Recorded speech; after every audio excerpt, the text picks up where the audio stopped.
What up? What up? Hoop Daddy.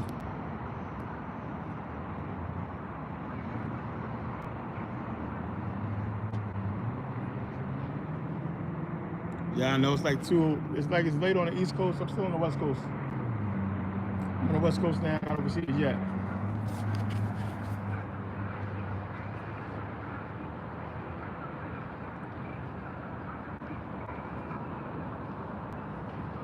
See what we get in here. Still early.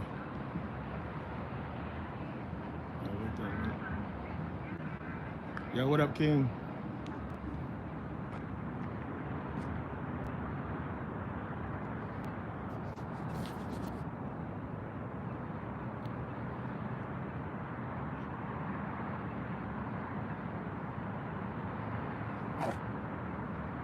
D Griff.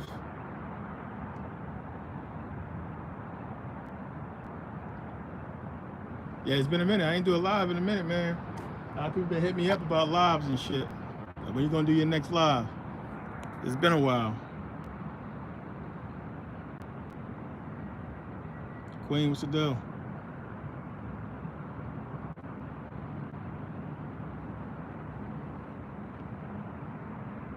You don't get no emails, man. I don't know what to say about that. I send out a lot of emails. Make sure y'all checking y'all spam. And make sure you, for my emails, make sure you tag my email to go through. You have to make a like priority list or something like that. What up, Kenya?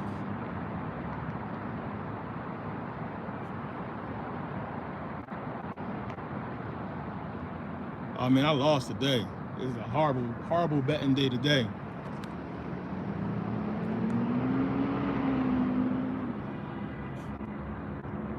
Well, I'm glad you got the notification, because some people don't never get that shit.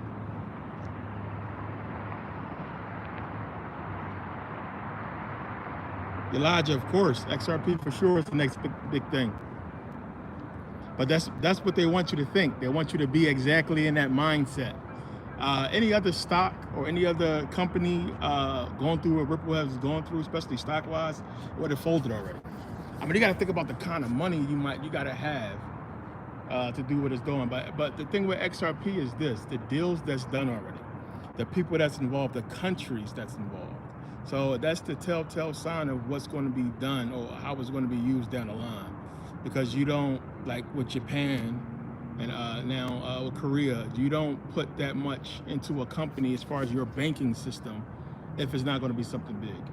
So if you watch what I've been talking about with XRP, you know what they're doing. You can see what they're doing. It's almost like you know, they got to build it up, tear it down, build it up, tear it down, so they can get as much of the shares as possible. They're trying to do like a fucking legal scam, you might as well say. So at the end of the day, they can own as much shares, because remember, by law, there's only but so many shares they can put out. So if you think about it, if there's only so many shares they can put out, and you know this is going to be a through-the-roof stock, at the end of the day, you want to have the most shares. They don't want to make the mistake they made with Bitcoin. You want to have more shares than the public. So they're going to keep doing this to get the public to sell. That's why I say just sit on that shit. So what's happening is it's going up, down, people losing confidence. Oh, this shit ain't never going to blow up. I'm going to sell it. I'm going to make a little profit. I'm going to sell. All this news keep coming out. I'm going to sell. And then next thing you know, when it blows up, boom. That's it.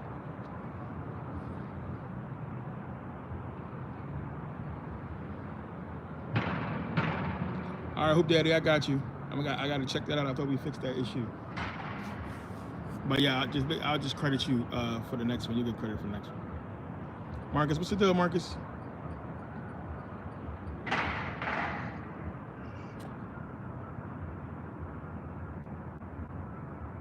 No problem, bro.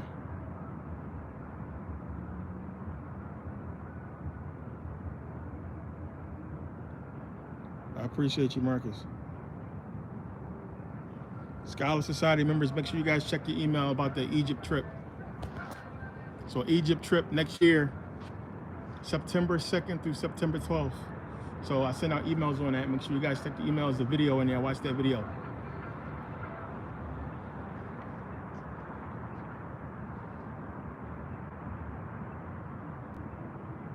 If you got a huge lump sum of money, yeah, definitely want to be investing in XRP, XLM, Bitcoin, Microsoft,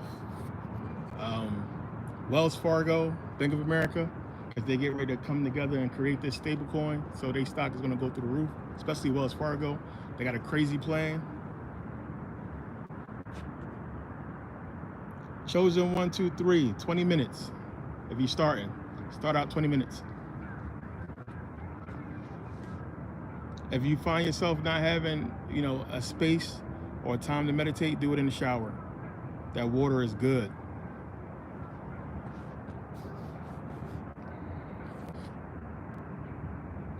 Yeah, link in the description for consultations on any of the videos. Still doing consultations. Not this week though. This week's already booked up. So don't book nothing this week. Should be after this week.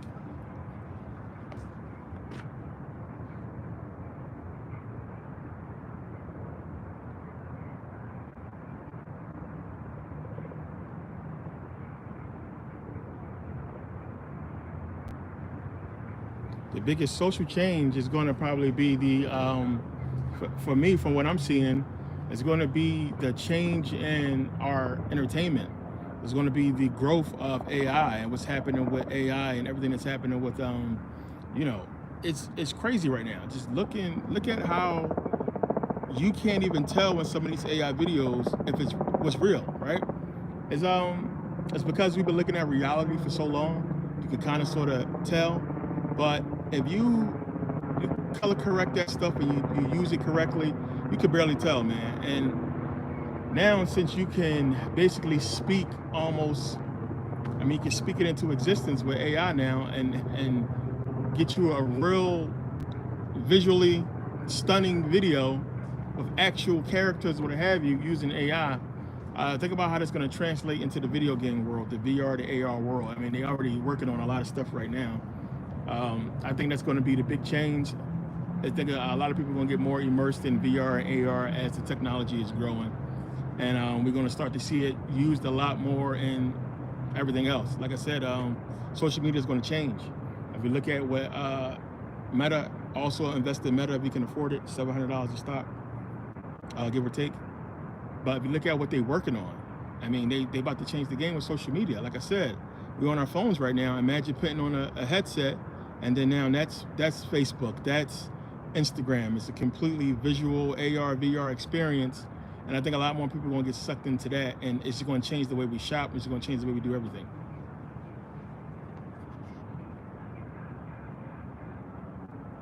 Yeah, like AI completely killed. It took me years to learn coding. Luckily for me, I started when I was young, so I learned a lot. I made a lot of money off coding. I was that guy doing everybody's MySpace page back in the day. I literally made thousands and thousands of dollars off of MySpace back in the day doing people pages. So now, it's fucking crazy. If I had ChatGPT back then, I'd have made millions. It's crazy because now, like, coding is done. Like, you don't need to be a coder no more. You can literally build whatever you want, any type of platform, just from speaking it. It's crazy. So, yeah, coding is definitely different, and everything's going to be different now. It's what AI is doing is changing everything, and it's like they ain't even really scratched the surface on what it's going to be doing down the line. But you can kind of sort of guess, what's coming with that. Yeah, three-body problem is crazy. Chocolate diamonds, what's the deal? Changes the weather ain't nothing new. This shit happens every 2 years, 4 years. We already know they got weather modification. They can control the weather, so I don't really harp on that too much.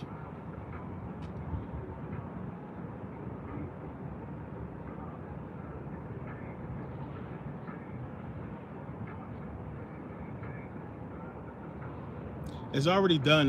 Chosen 1 to 3. I gotta drop it. I gotta edit, finish editing that video, and I'm gonna put it out. It's just a couple things I gotta add. It's like 5 new videos getting ready to come out for the society. So you guys will have that in a second. Just super busy, super busy. When I got the heads up on this Egypt trip, and I jumped all over it. So I've been working on that also, books. So I've been busy with that. I was dropping YouTube videos like crazy until all this stuff came up. But you know, I really got to get on getting the books out and the new books as well. So I've been working on that as well as putting together this trip and a bunch of other shit. But no worries, it's going to drop in a second. Yeah, I mean, if you look at it, like, I mean, we already know entertainment is controlling us now. I mean, that's their big weapon. It's entertainment, hip hop, and everything like that is their big weapon. That's what they've been using. So, like I said, imagine you know, how big it's going to be with something like Oculus or what have you, being what everybody is going to. It's going to be like fucking way bigger than hip hop as far as the hold on people once that VR, AR shit start jumping off. I mean, I know, right? Like cyberpunk. But look, that's what's going to be the new drug. When that shit hit, that's going to be the new drug right there, and then it's going to be conspiracy. Sorry about that, it's a car going by. There's going to be conspiracy theories about Oculus, like doing shit to your brain. You know what I'm saying? Like, you know, changing your brain and brain pattern issues and all that kind of shit. We can only imagine what's going to be said about something like that once it comes out. And then, like, how deep is that going to go? Shit, fucking Elon Musk talking about a neural implant to basically enhance your physical body and give you those change your thought process as far as like you being able to think stuff and see dreams like in an instant, like crazy shit. So he talking about brain implants and all kinds of other shit, whereas, you know, Meta keeping it on some VR, AR shit. So who knows?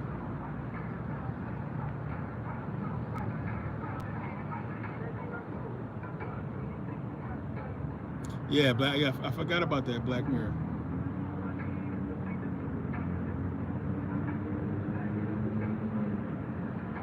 Oh man, when it comes to the moon or anything like that, man, who knows? Everything is sketchy with all that shit. Uh, you know, the sun and the moon has always been a head scratcher. I don't think we ever been to the moon, to be honest. So it's a head scratcher. We don't know what the hell going on. We don't know what's up there. It's just so weird when you start to look at all the information lately. Who knows? Who knows? And the thing is, we never really going to know. We never really going to, unless you go, or unless they start selling trips, we never really going to fucking know. So, yeah, I don't know.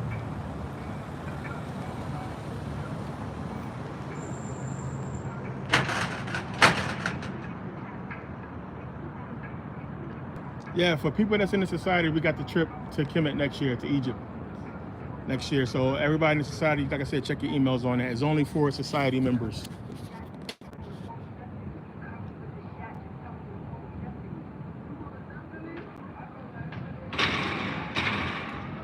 Man, if I can count, I ain't got enough fingers and toes to count all the Anunnaki questions I get.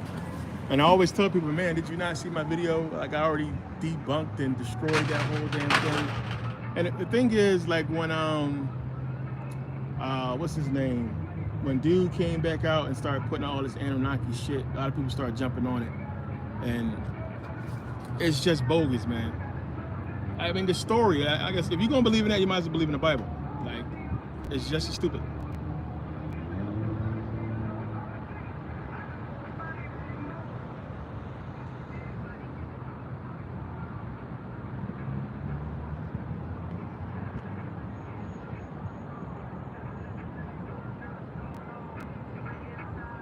The only way to escape reincarnation is through meditation. No, it's a lot more to it besides that, but meditation is a big part of it. Know thyself. Like, if you still getting food in that dream world, then that's the problem. That's the problem. That's a whole other deeper subject right there. The Matrix give you a lot. I was talking about it in one of our meetings about Freddy. I always tell people, go back and look at Freddy. All the Freddy Krueger movies and understand what they're trying to tell you about dreams. It's deeper than just this scary guy.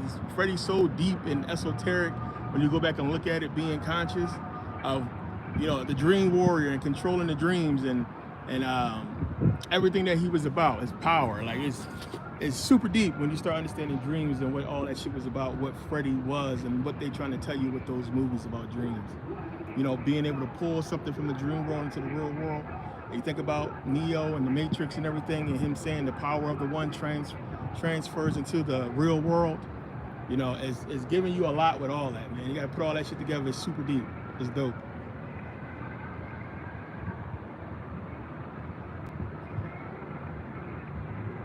Exactly. Why give humans the mind go? That's the dumbest shit I ever heard. And then it's like, if you're gonna make humans the mind go, why not give us the strength that you gave silverback gorillas? Like, we have all this intelligence, but we weak as hell. Fucking silverback can rip us apart, limb from limb. But they get all that super strength, and they just docile, big, super strong, superhuman, well, super apes who don't even eat meat. They eat fruit and nuts and shit. They got all that strength for them sharp fangs. For what?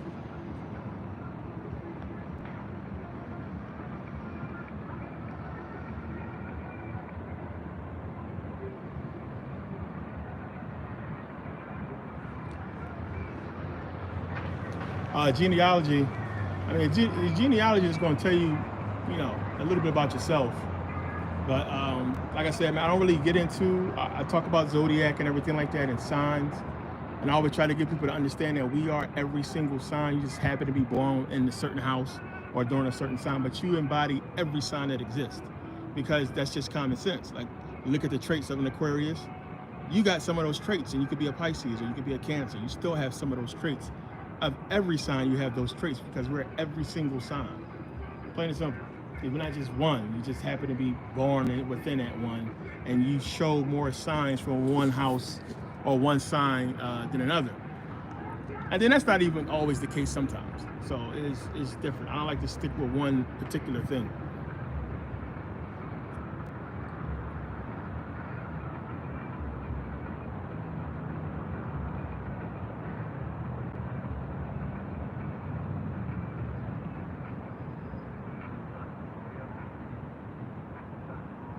I've been meditating for, what now, 17 years? And I talked about the white room, kind of sort of what the, what they show you in the Matrix, where you can make anything. The monks talk about it.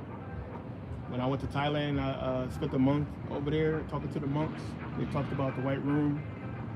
And I mean, it's kind of spooky, but I mean, after a while, I mean, you'll start to notice, like, okay, what does conscious mean? Conscious means you're aware, you're awoke, right?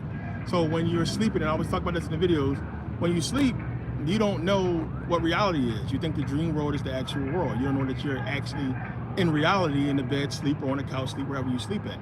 So you're not conscious, you're unconscious. And we just think unconscious means, well, I'm asleep. It means it's deeper than that. You're unconscious, you're unaware of your state of reality at this particular time, whether it's the dream world or what have you. And you can get into that in so many different ways. Did I shift dimensions? Is it a dream? What's a dream, right? So you gotta look at it and understand that, you know, consciousness is just the biggest part of that. Like, being conscious in that dream state. And when it usually happens, you'll wake up. And it takes a while to control all that. And meditation helps out with it. It's just like one of those things that it's tough to explain, and it's tough to find many people who have experienced it. I think, you know, at some point in time, most people, most of you guys, probably all of you, knew you was dreaming in a dream. And you knew you was dreaming, like, I'm dreaming, let me wake up. And you just, that's so fucking powerful, man. And you don't even realize what you've done. And then over time, as you bombarded with TV shows and music and so many other things, it probably happened when you was a kid, when you was younger. But over time, as your mind grows and develops and gets sucked into more TV and shit, you lose that. And that's when we're supposed to get all that. So two things happen when we're young. One, fucking TV. Shut up, kid, watch TV. Shut up, watch TV, right? TV is made for that reason, to basically take you out of reality, out of what you know. So now you have TV scrambling your brain or what have you. That's one. Two, and this is the biggest one, the more controversial one, you lose touch with your feminine side. Plain and simple. Because us as men, we're told to be men. You're a man, be a man, boy, grow up, leave them dolls alone. There is no feminine touch. And that is the power right there. Being conscious to having control of the masculine and feminine. And you need to have that. It don't mean that you're gay or you're acting like a girl. that's a power, that dualistic energy. We lose that because in a society we're told to be a men, be strictly male, male dominant. And we lose that femininity, that energy, that power. And then, you know, us being, you know, a lot of us, if we had 2-parent household, then that's a good thing. A lot of us was raised in a 1-parent household. So you're missing that power, you're missing that energy. And then if they wasn't raised correctly to understand what they are, then you never got the energy in the first place. So it's deep. But the 2 things that happen is that, man, it's 2 things that bring you closer to yourself. Is one, man, just understanding your consciousness and getting all of the junk out and holding on to that power that we have when we're younger, that's basically ripped away from us. One, and then being more in touch with your feminine side, understanding that feminine energy and being able to dualistically, you know, balance it, you know, masculine, feminine energy. And this is what we're not able to do. And one of the best things that, and I tell people this all the time, if you're in a relationship, especially for anybody that's married, and you got a good marriage or a good relationship with a woman, you notice how shit is better in your life. Stuff is more balanced. Like you and your girl, if y'all got y'all shit together, you do well because you have a balance. That's a balance right there. Most married people I know are really successful. They're doing well. They got a good marriage. They're successful. They're doing a lot of things. There's a balance to it. And you find that balance within yourself first before you bring another person in. And hopefully they're balanced as well. And that shit works. And then from that, man, you can do a lot of spiritual, cool shit. It's the way it's supposed to be.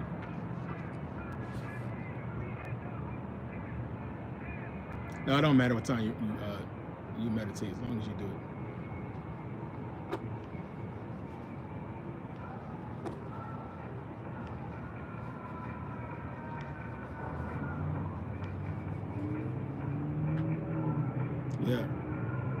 Yeah, and that's the thing right now, man. We can't really express ourselves because of stigmas and stereotype. You know, a lot of people just don't. Now, don't get me wrong. This new generation is just like completely fucking different. Like they doing all kinds of shit because now, you know, homosexuality and all that other shit is more looked upon as, you know, favored. So a lot of people are just being themselves, and even still with that, they're still not comfortable. They're not comfortable in their own skin because of that. It's a fucked up thing. It just is what it is. Like, you know, I'm a dude. I talked about this before. No disrespect. I don't like seeing gay dudes. I don't want to see none of that shit. But if you're gay, you're gay. I understand it, but it's like, yeah, I'm not going to act like I enjoy seeing the shit. I don't.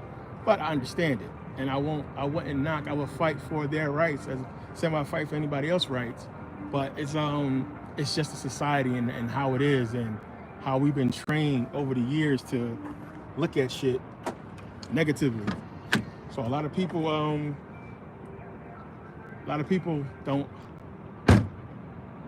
don't really get to be themselves because of fucking society. So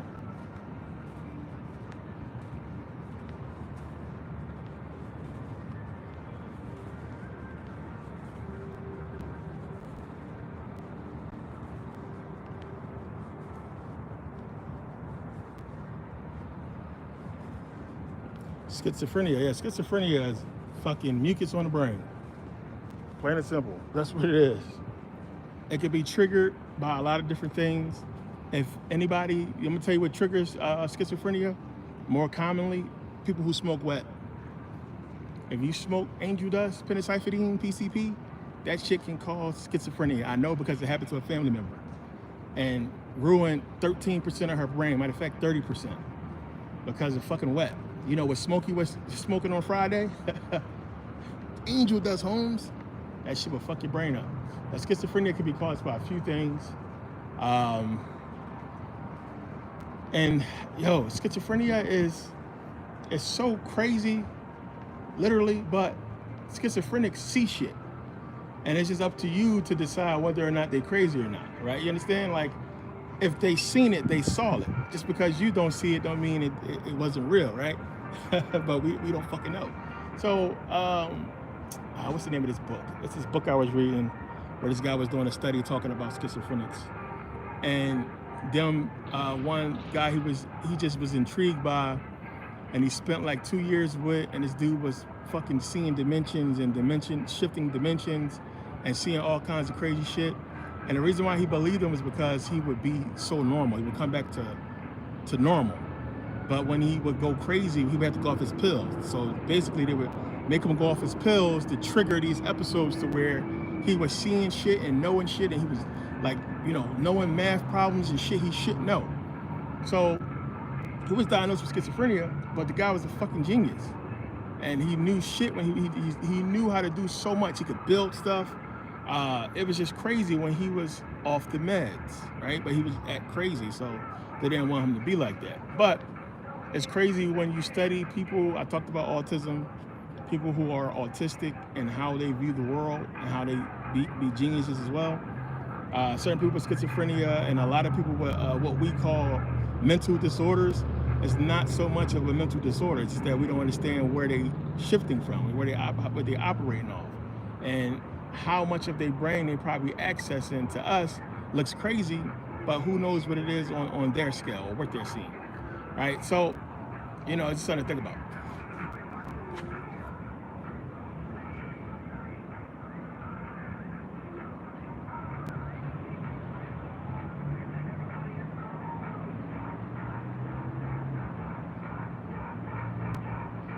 Yeah, most schizophrenics, man, like some of them just stay to themselves, and you'll just see them just walking around and they just talking to themselves and having conversations. I haven't really seen too many violent ones. You know, if you mess with them, they might get violent, but for the most part, you see a lot of people just out here and they just in their own brain and they talking, they holding conversations with themselves, and it just is what it is. They see what they see, and it's like only they can see it. And to them, it's real. It is what it is. It's just like, what? It just make you think, like, what is it in their brain? What are they actually seeing? What's going on in there?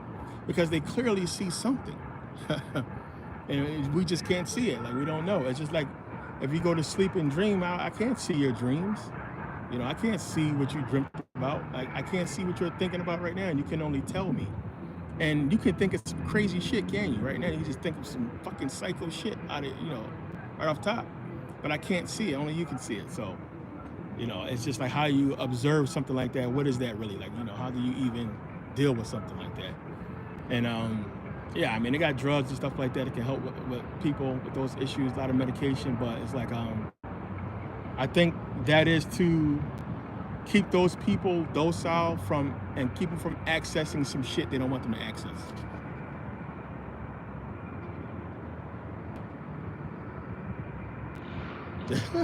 Yo, that's yo, King Darius. I said the name Darian. My bad. But yo, that is a good statement right there. Real shit. Most art girls are crazy. I know a few of them. DeMarcus, what's the deal?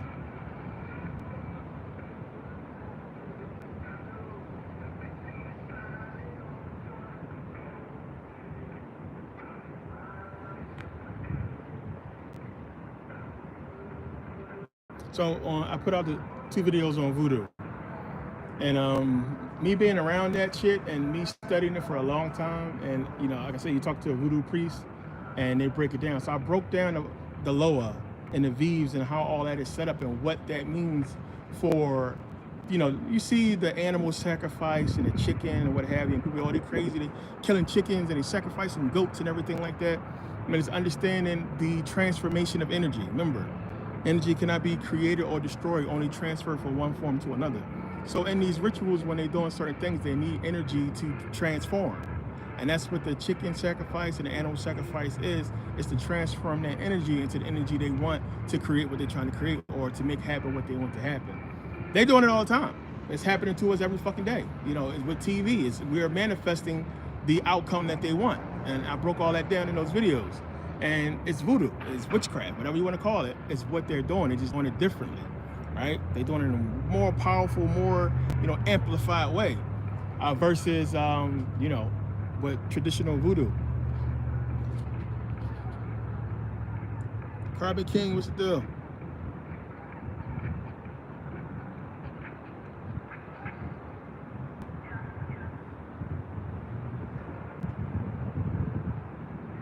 Yeah, me and my son talk about that all the time.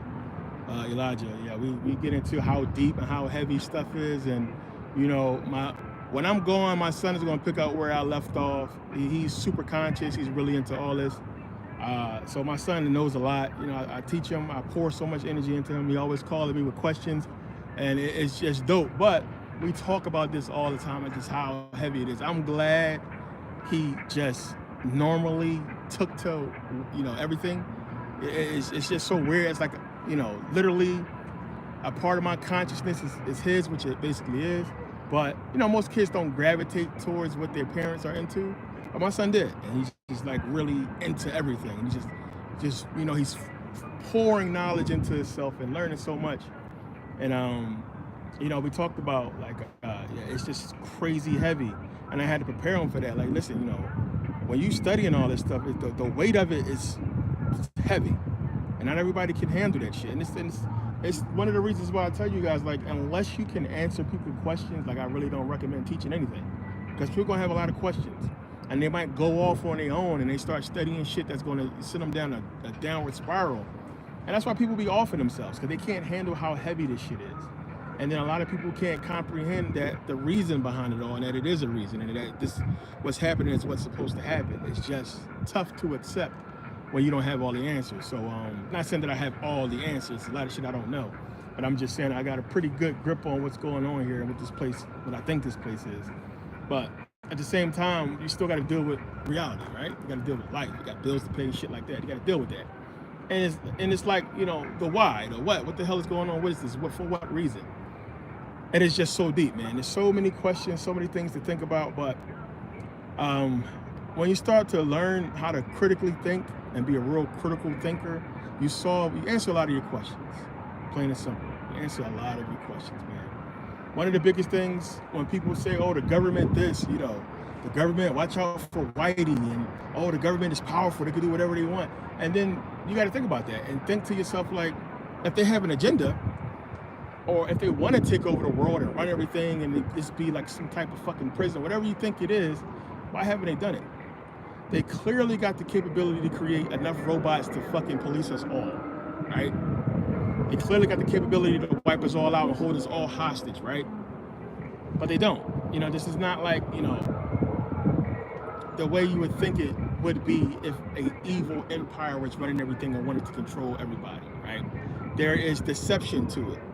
And they hide in places that we understand. So again, movies, we gotta look at movies, look at Star Wars, understand that, I mean, the freaking main bad guy, the Darth Lord of the Sith, was fucking running this Palpatine. He's got there and running the Senate. Right? This is the main dude. This is the dude this is the dark side. This is the guy. And he's running government, right? So it's how things are set up the same way here. It's like these people are doing something. But you gotta go back and look at what was the overall goal of the Sith. Peace. We doing all this for peace. We doing all this. We got to take over all this. We got to do all this shit, kill younglings and everything that they did. For what? What'd he say? So we can have peace, right? Even with Thanos, we got to fucking eliminate half of the universe so we can have peace. So the rest of the people can live. There is a reason, a rhythm to it all that's going to be tough to understand, but it's deep and it's heavy. And when you thinking only in the physical and, you know, your flesh and your ass, you know, your feelings and emotions, then it's tough to comprehend.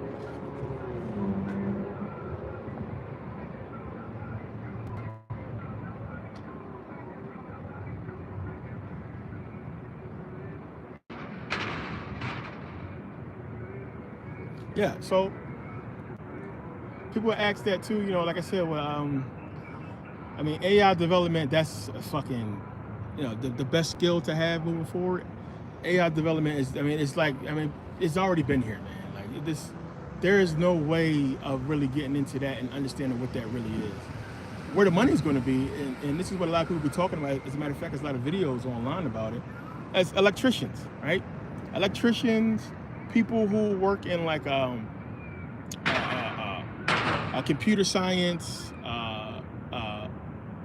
what is it? Quantum mechanics, that type of stuff. Because even still, we're talking about you're still going to need physical things to get this stuff off the ground, right? Power stations, even with Tesla, I mean, they're building all those damn charging stations everywhere. It's still a physical thing. You're still going to need people to do the physical stuff. Plumbers, electricians, people who do construction. It's just a lot of hands-on stuff people want to need to do. Now, to some degree, we can say, yeah, they can just get robots to do it. But you can't get robots to do everything. You can't get robots to do, just about everything. And then some people are not going to be comfortable with robots. And I still will want a physical hand on some of this stuff.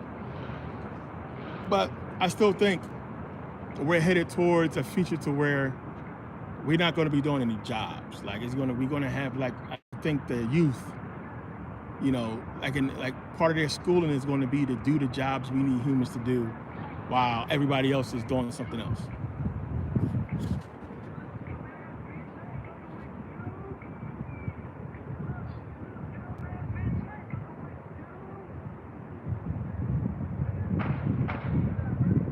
Peace and blessings, and what's up?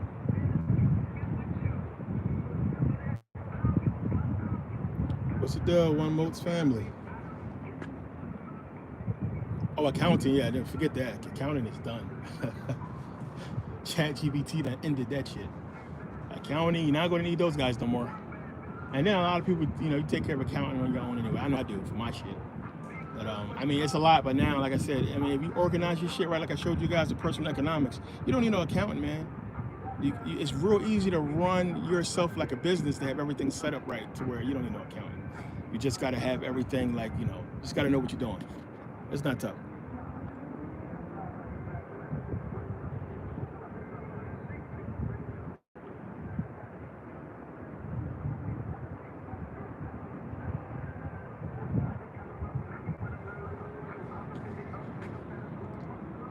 Yeah, well, the Mashiach for the Jewish, like, I mean, this is something that's been around for a long time. But remember, when you start going deeper into, the Talmud, especially the Babylonian one, even scrap that one, just look at what they're talking about now.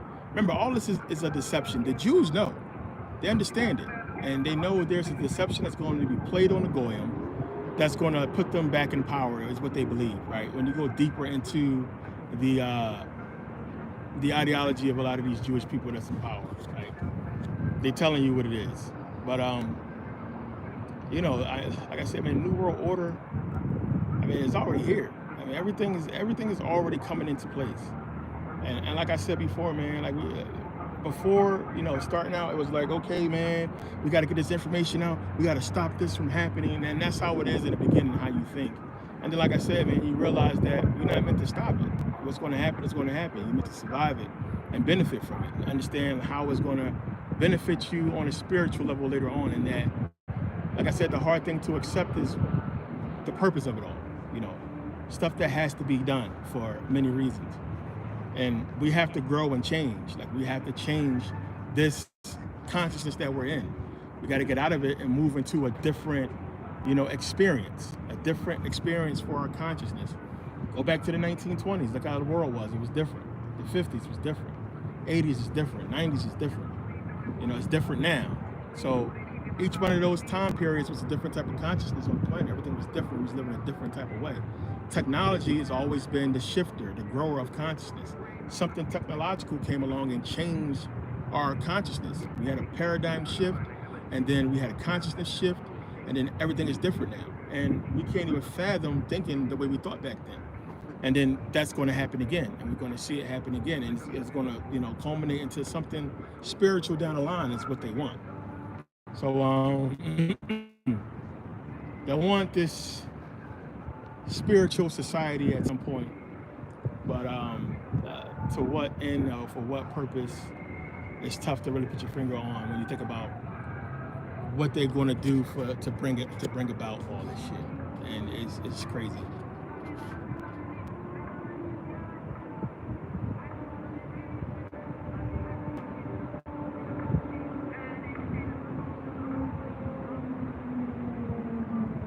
Yeah, it's about survival at this point.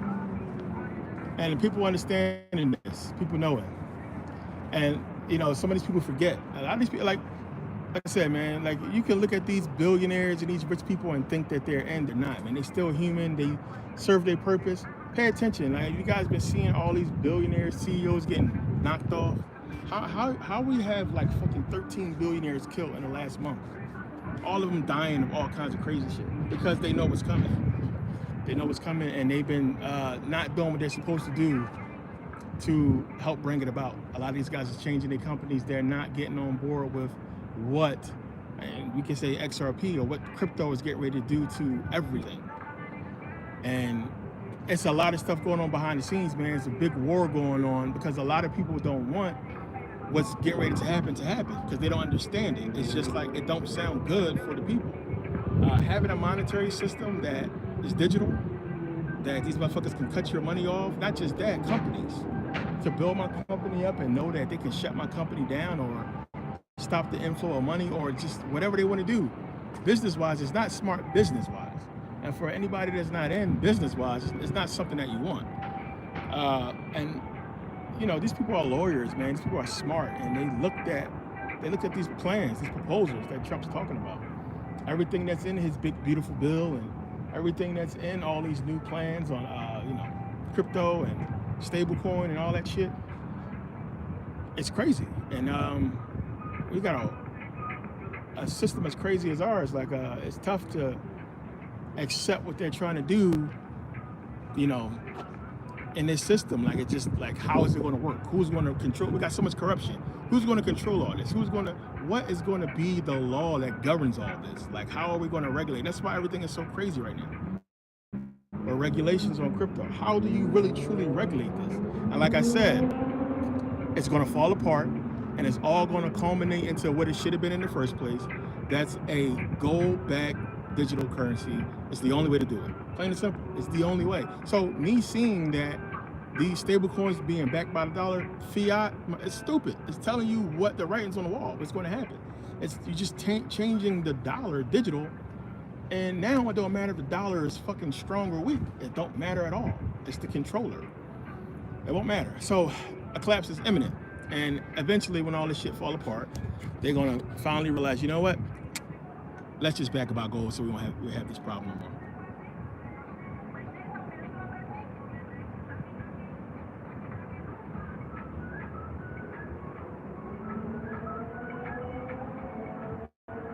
Is this really Mercury?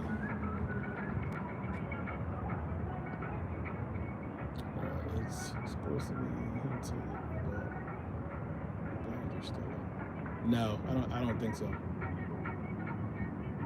I-10, when we talking about the sun.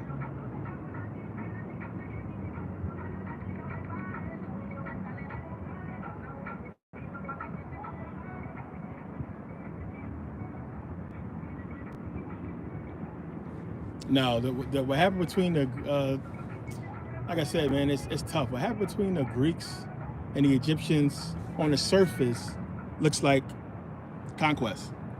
I mean, we took over. But when you go deeper and you look at it, it's like the Egyptians allowed it to happen. Like, they got orders from somewhere that said, hey, this is getting ready to happen. These people are next up. They're about to take over. So y'all go do this. They prepared themselves ahead of time for what was to come. It's like they knew. It's like, you know, the old regime is done, and now it's like a new fucking presidency that's coming into office. So we got to get the fuck out of here and let's, you know, do this and do that. Let's prepare. And then these people about to take over.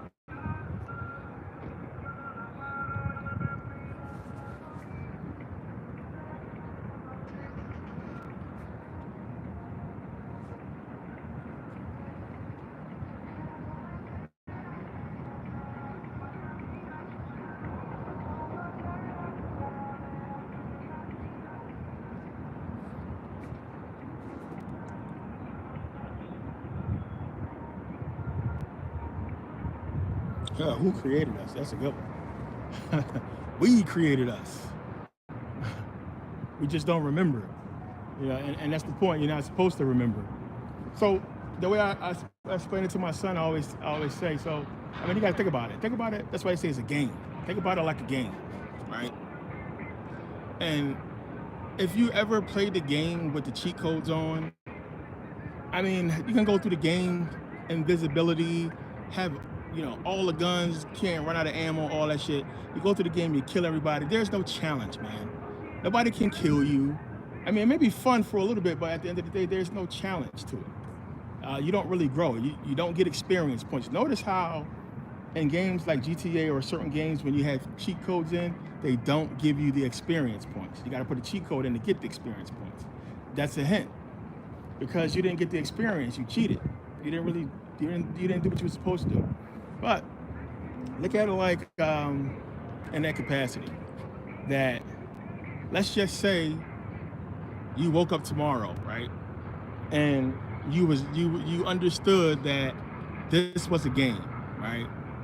And you can do whatever you want. Now, if you know what's going to happen, it takes the lesson out of the game, right? You know what's coming, you know what move your opponent's going to make, you know what's going to happen at every turn. There's no fun, there's no lesson to be learned, because you know everything. You know it all. So it's tough. So let's say you leave here and you want to come back and you want to grow this time. You don't want to cheat your way through the game. You want to go through the game regular and learn and grow and go through all the challenges and tribulations and what have you. The thing is, when you come into the game, you can't know that you're in the game, right? So when I decide to come here, I need to make it so I don't know that I'm here, right? That I don't know what I really am. And then I'll go through this life, normally, getting the experience and everything like that. But I don't know, what I am. So what I always say is, if you guys watch Rick and Morty, Roy, remember? So he was at an arcade, and everybody was going crazy because he was playing a game and it was like a real life thing. And it was like, oh my God, he took Roy off the grid and he got a new social security number for Roy. And it's like he was playing the game and the guy is like a life. It's like the video game was somebody's life. And he was doing stuff in the game that's real life stuff, but he knew he was controlling it. So they give you like crazy nuggets with that one.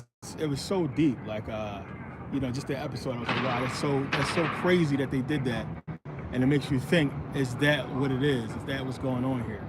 But it's different when you play in the game and you know everything. You know what's coming up. It's cheating, So you wouldn't do that to yourself. You want to come here, and you'll say, you know what? I want to structure my life so that I struggle and I become rich. And this is what's going to happen. But you don't know that when you're born. And you don't know how things is lined up for you. And you don't know that you have the rules to it is, you have to make it so you choose certain things in order to realize that potential. So you're going through life, and there's people that come into your life that's helping you out. You ignore them. There's signs and movies that you see that's telling you what directions to go. You ignore that. And you don't ever get to where you're supposed to be because you didn't do what you were supposed to do. Excuse me. So look at it in that capacity. Look at it like that and say, it's a possibility, but it's a lot more to it, of course. It's something to think about.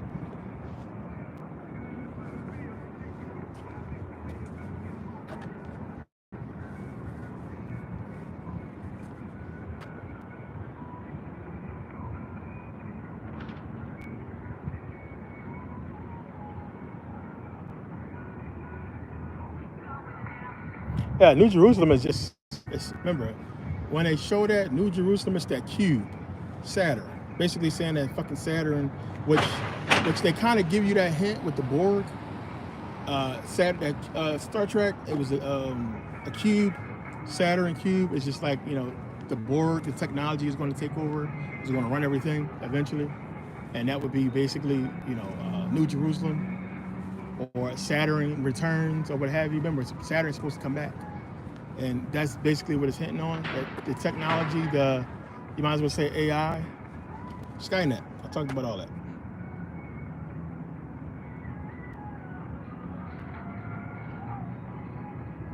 Let's see.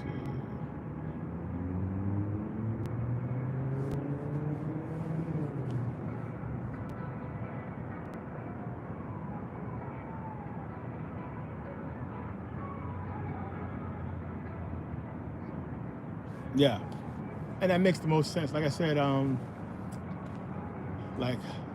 got to think about it. There's nothing powerful enough to put us here. This is something we would have to agree on. If we are consciousness, right? We this super powerful consciousness, energy, or what have you. There's nothing powerful enough to put us here.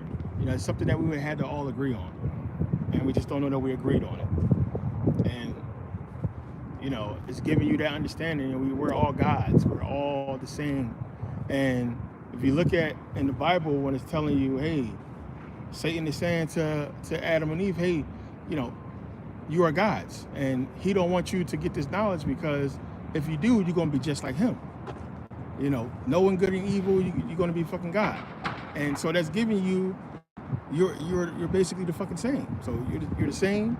And then you look at the fucking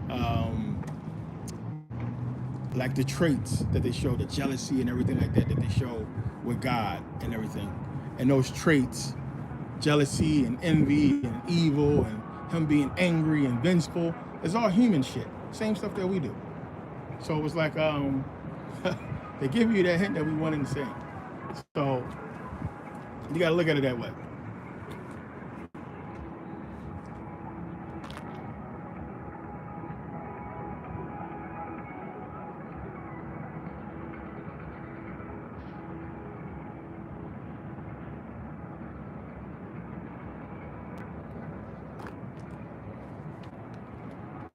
Yeah, C-Night for sure.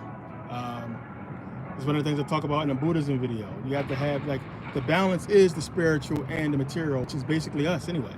So if you think about the spiritual, we are spiritual and physical form, right? And that it's the spiritual that creates the physical. So there has to be this balance. And it's one of the things that the Buddhists started to understand later on. And it's one of the reasons why a lot of the Buddhists turned away from the Buddhist faith and started accepting Islam. That's why you have the freaking Cambodians and the Thai people going at each other, because then you have Sunni Shiite fucking Asians and Cambodians and Thai people that's all caught up in Islam, excuse me, which they don't realize was given to them to destabilize. But they looked at it and say, well, the physical can't be fucking evil, you know, Buddha, Buddhism, or what have you. We need the physical, and there's good things that's physical. And for us to grow spiritually, we still need the physical. So it's a lot to look at it. But the balance, you have to balance it out, the physical, with the spiritual. And it's what money represents. And that's what a lot of people don't get. Like, I always tell people, like, your experience and this how it is in this world, what you can do and how far you can go in experience is based upon how much money you have. Money is the juice, it's everything, right? So how things are set up, and they set this up beautifully, perfectly. I know exactly what they're trying to do. But the monetary system, and why money is everything. Everything we're talking about have to do money, XRP, the money system, control, right? But, 1 second, it's loud ass ambulance. But you gotta think about it. Any type of experience you wanna have, unless you wanna experience being a fucking bum, you need money. You need money. So how much energy are you willing to put out there to get X amount of dollars, right? What are you willing to do, right? So now you understand the whole fucking notion behind selling your soul for fame and fortune. That's a big deal. That's selling all your energy, everything for an X amount of dollars or what have you, for whatever that is, because they control you forever. When you're dead and gone, they're still gonna be using your name and likeness and making money off of you. It's a contract. It's what you got into. Michael Jackson been dead for how long? He's still making crazy money off him. He's the highest grossing dead celebrity? Michael Jackson? So, you know, money is the biggest one, man, as far as understanding that balance and that you get back what you put out. So if you work hard, what happens? You get rewarded. Supposedly you get this money, but because you worked hard and got this money, then you can use that money, which you're supposed to do, is to grow your experience, right? So go out and experience to better yourself in some way with that money. But the kicker to it is, guess what? You gotta fucking pay bills. You gotta survive. You gotta please your physical appearance, your physical self. And we're so busy pleasing our physical self, we don't have time to do anything spiritual. And the money is going to the physical, the physical, the physical. I gotta pay my bills, I gotta eat, I wanna look this way, I wanna look that way. It's not going to the spiritual, right? So if you understand the concept of tithing, and why that's in the Bible about tithing and giving the money, to God and everything like that for the spiritual gain. That's what it's trying to tell you. It's not really saying, go buy a fucking Pastor Bentley. It's just understanding that connection. And a lot of people get it, but it's not something that's supposed to be, actually done as far as like giving that man all your money.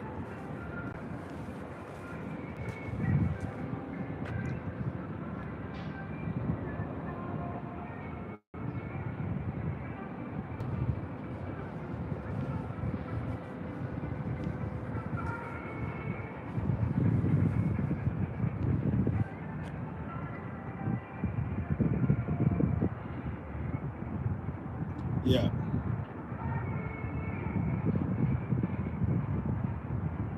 Oh yeah. And yeah, a perfect way to put it.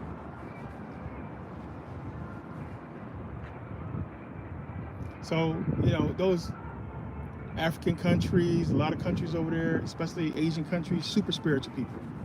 And you come to the West, we're all about, dollar bill, about money. Looking a certain way, having a certain thing where, you got, like I said, when I was in a village in Thailand, these people have no money, but nobody was homeless. Everybody ate every day. They made food for the entire village. And these people didn't have anything. I mean, they was wearing Nikes and Adidas and shit. I don't know where they got it from, but it was in the village, and I was like, what y'all get Nike for? They got Jordans in this village. They don't got no TVs. But they got the clothes from somewhere. But looking at them, you would say they live primitively. And like, to me, it was just, I didn't want to leave. It was just all that. I was like, man, if a badass fucking Thai chick come out of nowhere, I might not leave this place. I might just stay in this village forever, because it was just the shit. Peaceful, food everywhere. It was fun. It was a good time, man. It was like you didn't want to leave. It felt good being there, especially knowing the ideology of these people and knowing that everybody just stick together. When I came into the village, it was a guy laying on the side of the road taking a nap. And I asked about him, and the lady was saying that's where he sleeps. He takes a nap there all the time. Nobody's going to bother him. And I was thinking he was homeless. He wasn't homeless. It's just what they do. They don't understand the concept. They own the land in Thailand. They own the land. The people own the land. Don't have to pay no property taxes or anything like that on that land. It belongs to the people. That's why if you go to Thailand and set up shop, part of your money goes to the people, the Thai people. That's how it is. So imagine that. I mean, we got all these companies coming over here and making all this money off of us. None of that money goes back to us. So if you go open a business in Thailand, I think you only own 51% or something like that. The rest of it goes to the Thai people. I know it sounds crazy, but that's how it works.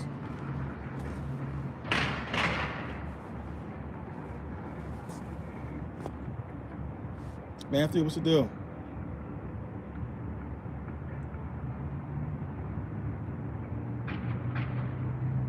Yeah, like it was shocking over there, seeing them in Jordans and all kinds of stuff like that. Like I said, when the team that loses the Super Bowl, that's where those shirts go.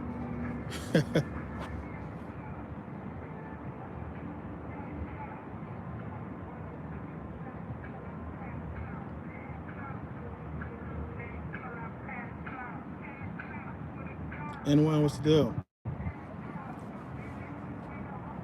Kelvin, good question. I talk about that a lot too. I always tell you guys, what demons really are. When you understand the Bible, when it's talking about demons and everything like that, demons are all you. Demons are, procrastination, ignorance, willful ignorance, I should say. But stuff like addictions and procrastination, those are like your self-demons. That's all it is. And the only way to fight them is just to be mentally strong and understand I always say, just understand the repercussions, man. That's what you should dwell on. What could go wrong if I don't do this? What would be the problem? And I talked about this in a lot of videos before. I said, even something as small as doing the dishes or taking out the trash, the moment you feel like you don't want to do it, you should trigger yourself to immediately get up and do it. That should be your trigger. Like, what the fuck am I doing? Like, I have oodles of time. Why don't I want to do the dishes? They're right there. Like, and it's like, well, nobody's coming over. We're going to be here all day. And nobody's coming over here. It's just me. Who cares if dishes are done? Stuff like that. So you kind of train yourself to do what you feel like you don't want to do. You understand? And it's the only way, man. Like everything requires that training. Procrastination happens when you're comfortable. When you're comfortable. And it's like sometimes when you're comfortable, you don't understand, what needs to be done. So now you've been procrastinating all day and dishes ain't done and house is dirty. All of a sudden you get a phone call and the chick want to come over. And now you strapped for, oh shit, I gotta clean up. I'm not gonna have enough time to clean up before she comes. Now what? Just gonna bring her over to the dirty crib. All right, she might be cool with that. But, you gotta train yourself, man. It's the only way you can do it, just to take care of business. And some people don't really learn that lesson. Most people don't learn that lesson until shit hit the fan. And then now you're on two knees, praying to the Lord for help. Because you done bullshitted yourself out of a good opportunity or whatever it may be. But that's the biggest demon. I always tell people, man, fear, procrastination, that'll destroy your life. Fear is the biggest one. Fear and doubt, that's the worst shit ever right there. Fear and doubt. Procrastination, you usually do it because you got time. And, you really only feel those ramifications when it happens. But in the moment, you got time. Man, I could do this later. I could put it off, da-da-da-da. But fear and doubt is the worst shit, man, because that'll stop you from doing so much. It'll change everything. Like, you got to take risk. I mean, that's life. You got to go and do shit. You got to be uncomfortable. And you gotta fucking push for change, because that's how you grow. Stuff that you feel uncomfortable with doing or stuff that you normally wouldn't do, you got to get out of that zone. And it's like, you know what? Let me go and do this. Do your research, whatever it is, but when you make changes and you do different things, new shit come into your life, new experiences happen. And that's how you grow, that's how you learn. But procrastination, like I said, the only way to fight that shit really is to just be conscious of it. That's good that you're conscious of it. And just, take little small steps to beat it. And just whenever you feel like you don't want to do something that is not that deep, or I can easily do it, then do it. Just do it. Just train yourself to do it. Plain and simple.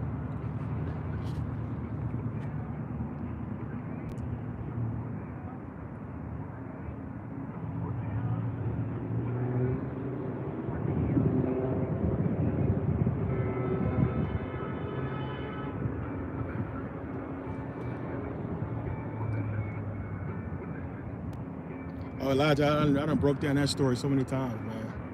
Yeah, like, I gotta tell you, like, I always study the worst thing, right? Worst case scenario.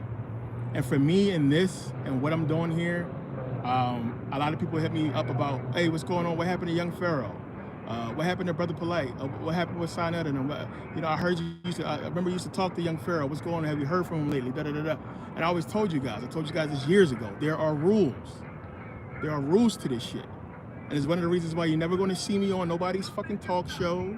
I got so many invitations to be on this and that. No. When you take that route, it's not what you think it is. There's rules to this shit. And you don't want to come off putting out this knowledge in the sense like you want to be a celebrity. You want to be big because of it. Because it don't work like that.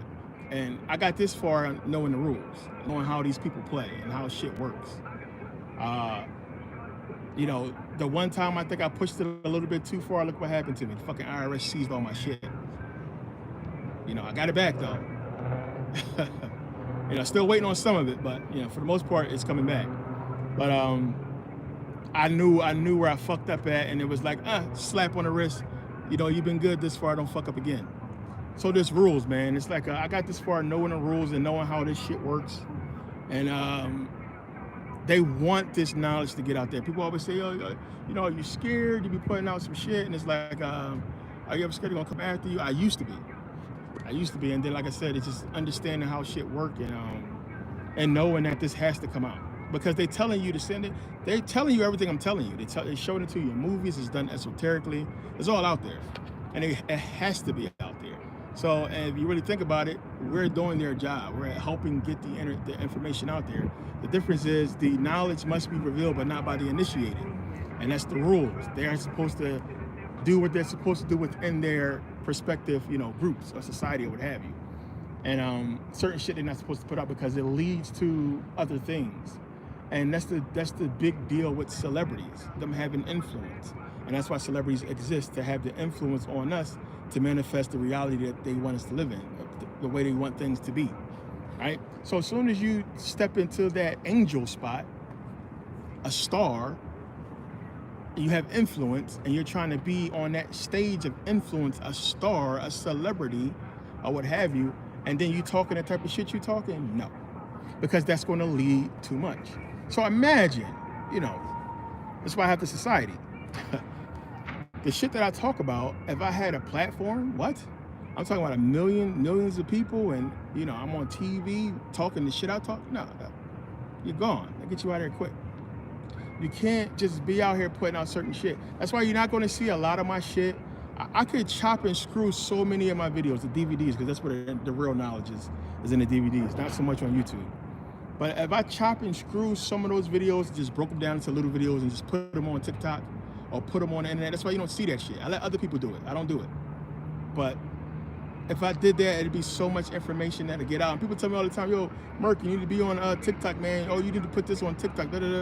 Like, no, it's not how it's supposed to go. If you want this knowledge, you'll find me.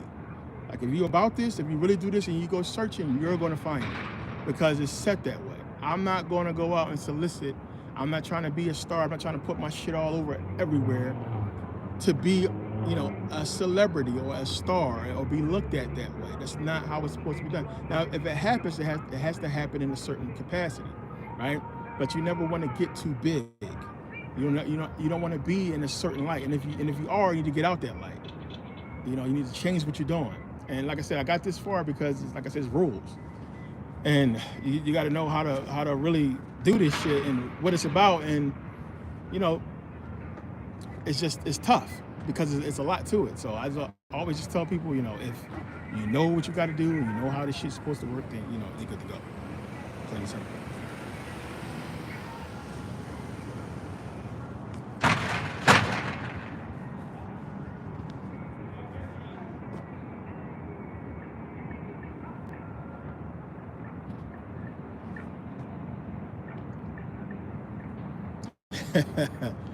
Listen, man, the Jesus thing is tough to recover from, because sometimes you're going to say, thank God. Don't be that person. You know what I'm saying? If you still say thank God, it's not a fucking problem. You say thank Jesus, thank you, Jesus, or whatever Christian stuff you used to say. It's not a big deal. You saying it. You're conscious. Now, getting out that habit is something you want to do, but it's not the end of the world if it takes you a while to get out of it, right? I still say Navy term, get off the bulkhead. And I still use Navy terminology sometimes. I'm going to the head real quick, which is the bathroom. And it's just what we've been trained to do.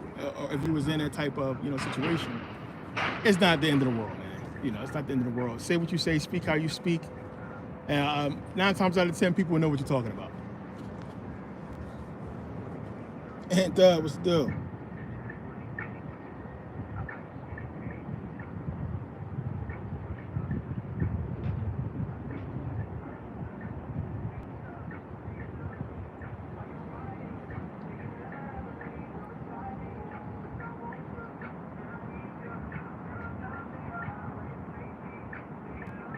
Yeah, these people are they on it, man.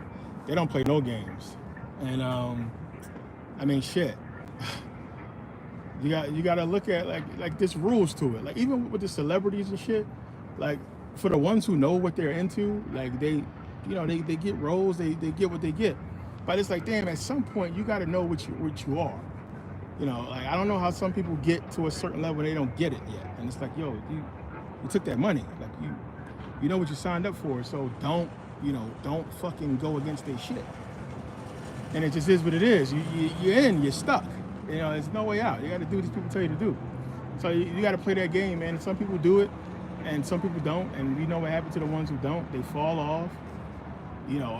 Some people get out of the game because they really believe in the Jesus, Satan shit, whatever the fuck it may be. But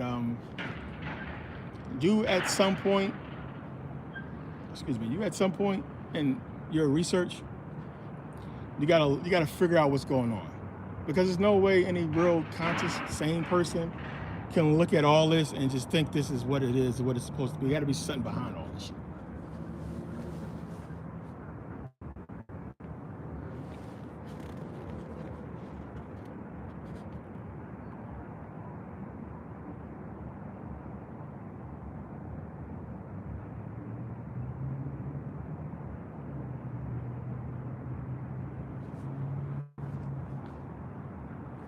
Chop and screw. Yeah, I'm a producer. Remember, I used to be a producer, so chop and screw is in my vocabulary.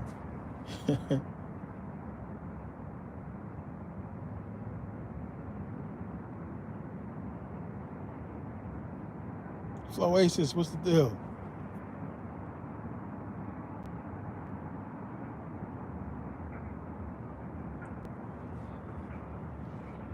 Yeah, Antha, if you in the society, you should have got the email. But if you didn't email me, you'll get the. I'll send it out to you. You gotta watch the video.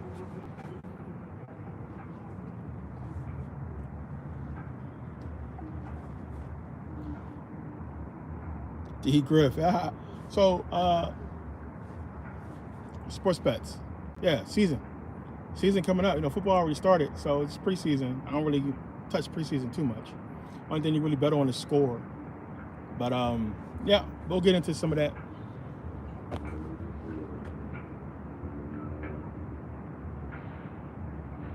Tiger Paul 5, what's the deal? UK.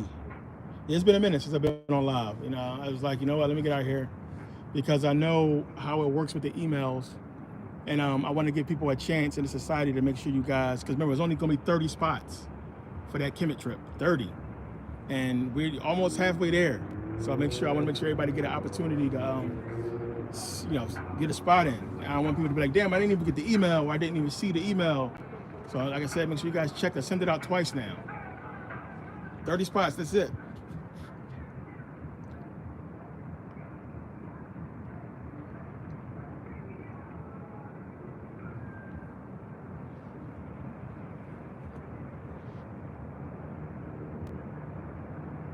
Matthew, yeah. We are the ones, man. Like if you think, like I said, if you can't have the power or the consciousness to manifest what you want, you got to control the people that do. And that's why they control us, because we're the ones that's putting it out there. And you can almost calculate it. You can almost pinpoint all of it, because you look at it, all goes back to us. And it's like, okay, it would be so obvious if everything was black and white. So when I broke down how, you know, excuse me, how they created, you know, they bred the Arabs and bred these other races for that reason, for the deception, right? So they had to do it. And it's like, okay, so we know that these people are the ones, but if we start doing stuff specifically to them, us white folks, they're going to know the jig is going to be up. So we have to do this mixing and create races and create this separation, divide and conquer, right?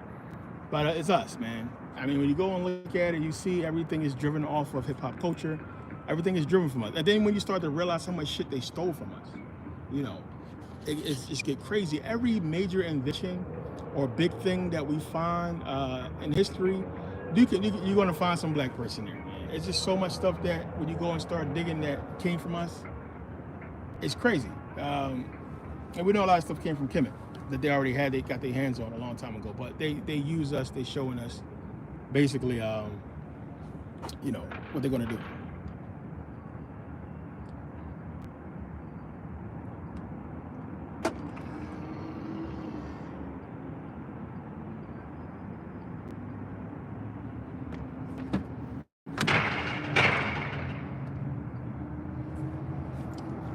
Look at my last video in the description.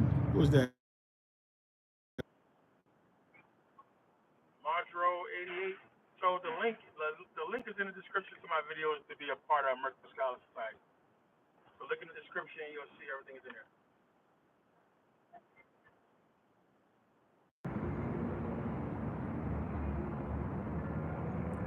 Kato CEO, welcome to the live, man. I've been on live a few times now. It's just been a minute since I've been on this one, so.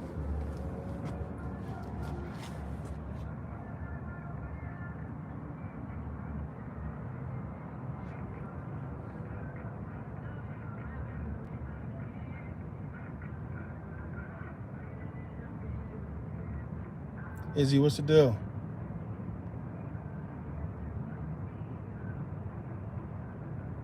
Yeah, D Griff, half is full, man. I was shocked too. So people on it. And so basically, you know, you guys been paying dues, the $18. And, you know, the money from Dawn Scholar Society, I invested it. I told you guys in the beginning this is what I was going to do. That money got invested, and this is why this trip is going to be possible. Because there's no way everybody's going to be able to afford what this trip costs. Because we're talking about per person for this trip is going to be probably like $8,000. Right? There's no way you guys are going to be like, everybody can't afford that. So, you know, I took care of a large portion of it, and I got a deal for the rest. So that's why it's so low, which is not so low. I mean, you know, 3 G's is a lot of money, but it's broken down. You got a whole year. It's not till next year. So, you know, but that's how it's possible. That's how it's possible. So, you know, it didn't go to nothing. And this is something, like I said, I went over there. I got my license and everything to do tours. So I'll be picking that up ahead of time. Like I said, I'll be there before everybody gets there. And yeah, it's something that I've been wanting to do for a long time, not just with Egypt, but yeah, it's just so many places to go, man, that I frequent a lot. And people always ask about tours and visiting certain places. And I'm like, I'll be going back there eventually, but it'd be cool to do a tour with people that I know, but not just that. I know too many of the tour guys over there. And I want to put some money in their pocket and help them out because I know their families. Like the people in Egypt, they cool as shit. Like you'll see when you get there. Like you come there, I mean, these people invite you to their homes and they make their wives cook food, and they're good people. Like they're good people. It's just like, you know, it's a big deal having tourism over there because you're literally feeding families, and it's just how it is. The economy's so fucked up over there. You know, the system is crazy, and it's just these people are like fucking scavengers. And they really rely on tourism, but at the same time, it's like it's somewhere. You know, it's good for both sides. But it's something I've been wanting to do for a long time, and now the opportunity is here because, you know, somebody's looking out, and like I said, I make good investments, so it's going to be possible. Yeah, the app is being updated, and so I send out emails on there too. So you shouldn't be able to post right now because you see like a little question mark. Explanation mark, but that should be fixed by Monday.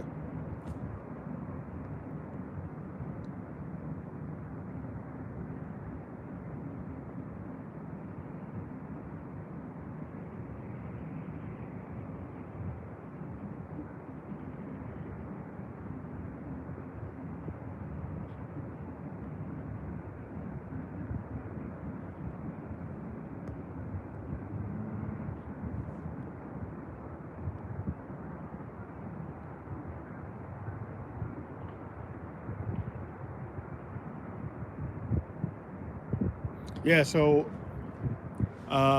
Bodhidharma talks about getting the knowledge that he taught the monks in China from the Egyptians, right? So Bodhidharma is the one that basically brought Shaolin to China, and the credit he gives is from Egypt. And he started with just teaching them how to stretch before they get into meditative position, so they can stay in meditation position for a long time. And those stretches basically turn into what we know today as Shaolin Kung Fu. And but you know, the Egyptians had already did all that and all the moves, but all the stuff is still, and we still got the hieroglyphics. It's all there. So what we've seen develop from just techniques of movements like Tai Chi and what we call Taekwondo and everything like that, develop into a fighting technique, wrestling, what they was using it for. Because like, remember, that's like, you know, wrestling is a strength thing. That was the original, you know, boxing, because they wasn't fathoming throwing a full punch into their brother, right? I mean, think about that. We're just going off strength and wrestling, flipping somebody over. That's how it started, primitively, that way. We're going to show strength. What better way to show strength is wrestle. So remember, you know, the Nubians wrestled with the Egyptians, so on and so forth. Boxing is something completely different because you got to be a crazy motherfucker to stand across from your brother and throw a punch full strength into his nose. So they didn't look at boxing. It wasn't done that way. And then the same thing with the movements that we see with Kung Fu was a flowetry to it. More like, you know, loosening up the joints, making your body more limber, and it's a technique to it that you turn into, you know, what we know today as karate, Kung Fu, and all that stuff.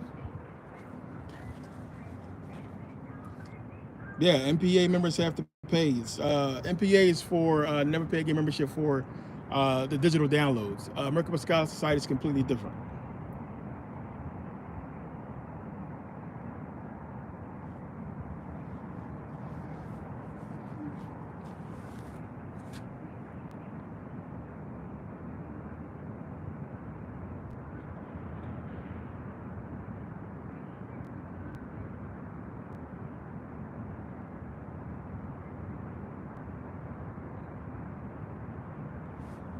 Yeah, I'm going to do a documentary when I get over there. I'm going to do a whole shoot. Well, you know, once I've been approached so many times about planning a trip over there. A lot of people have been asking about it. Some groups asked me to help them plan because I've been there a few times. A church group, believe it or not, wanted to go. I wanted to help me plan that shit. And it was on some Christian stuff, so I wasn't really with it. But and I was too busy anyway. But yeah, man, a lot of people have been asking me for years now about planning, and because a lot of people are scared, and understandably so. It's just like one of those things when you go over there, it's not what you think it is. What is true is how pushy they are, which is why you got to have the security and the guide, because those merchants are fucking pushy. They will touch you. You know what I'm saying? And it's like they don't understand that you from wherever you from, what hood you from, what set you claim. They try and get some money to feed their family, right? But yeah, that's like the only thing you got to really worry about, man. Certain areas can get they can get pushy. A lot of these dudes are rude as fuck. So certain places you want to just stay away from. And yeah, I mean, it's just like knowing, it's like any hood, you know, everybody knows. Somebody come to your city, like, yo, don't go on 108th Street or don't go down this block. It's the same. Anywhere in the world is just like that. You know, you just don't go certain places, right? That's Crip territory. Stay away from there. Same shit.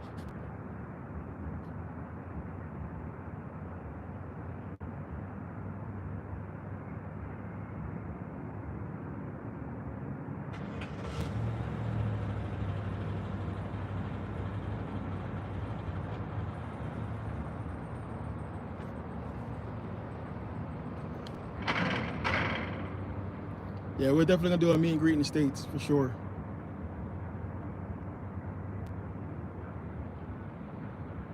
Yes, sir, Kelvin.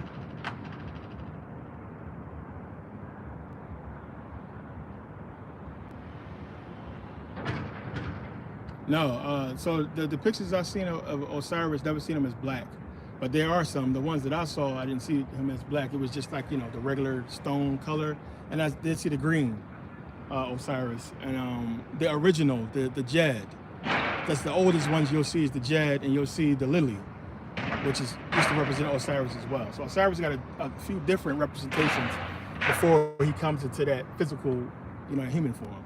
But it's, when you break it down, it's giving you that. So if it starts off with, you know, the lily and the Jed is giving you that energy into a physical being when you break that whole thing down.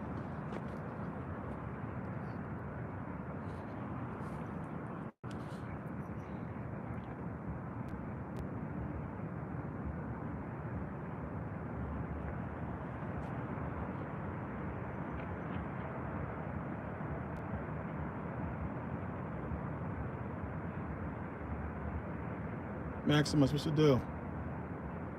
Yeah, so Dubai is a must go for me because it's business. So I got to go there anyway. And that's why I was saying when we get over there, you'll see, I'll talk about it in the video when you watch the video. So, well, you guys have had an opportunity to go once we get over there, because then it's too far out now.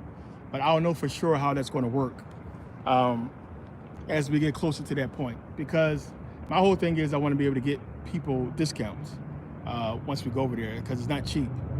And because you know, we got to hook up with the investment over there with the real estate and everything, I want to try to do something to where whoever can go and not have to really pay. You know, you guys, we could do something like a timeshare type deal, to where you sit through a presentation, but you get to stay there for, you know, a week or what have you, something like that. We'll see what they got, because I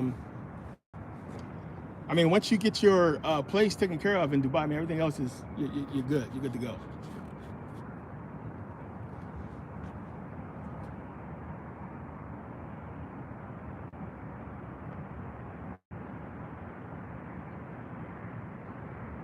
Yeah, D Griff, you got to come to Egypt, bro.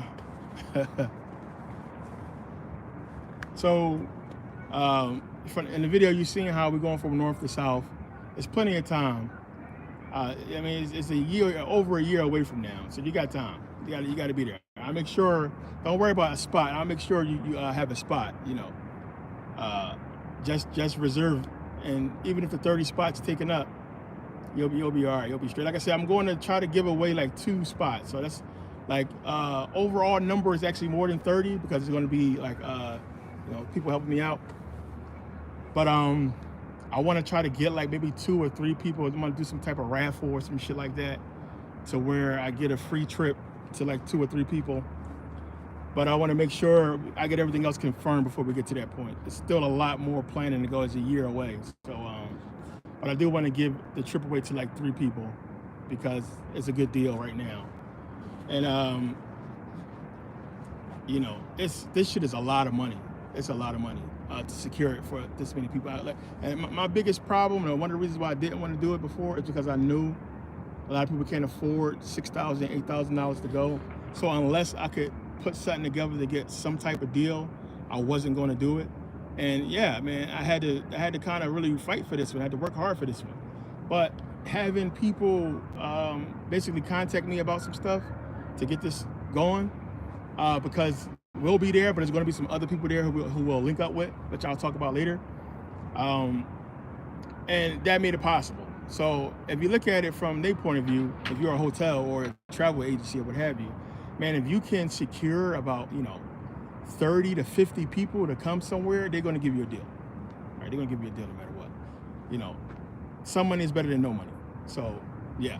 And then when you get there, you're spending money. So that's what they want. Any type of tourism to Egypt right now is good, period. It's just like a lot of people are skeptical about going there. But what a lot of people don't know, the military is literally everywhere. I put that in one of the videos when I went last time. I was showing you guys, like, it was this one white guy who was staying like in the hood in Egypt. And they were so worried that he was gonna get robbed and killed, the police just followed this guy everywhere.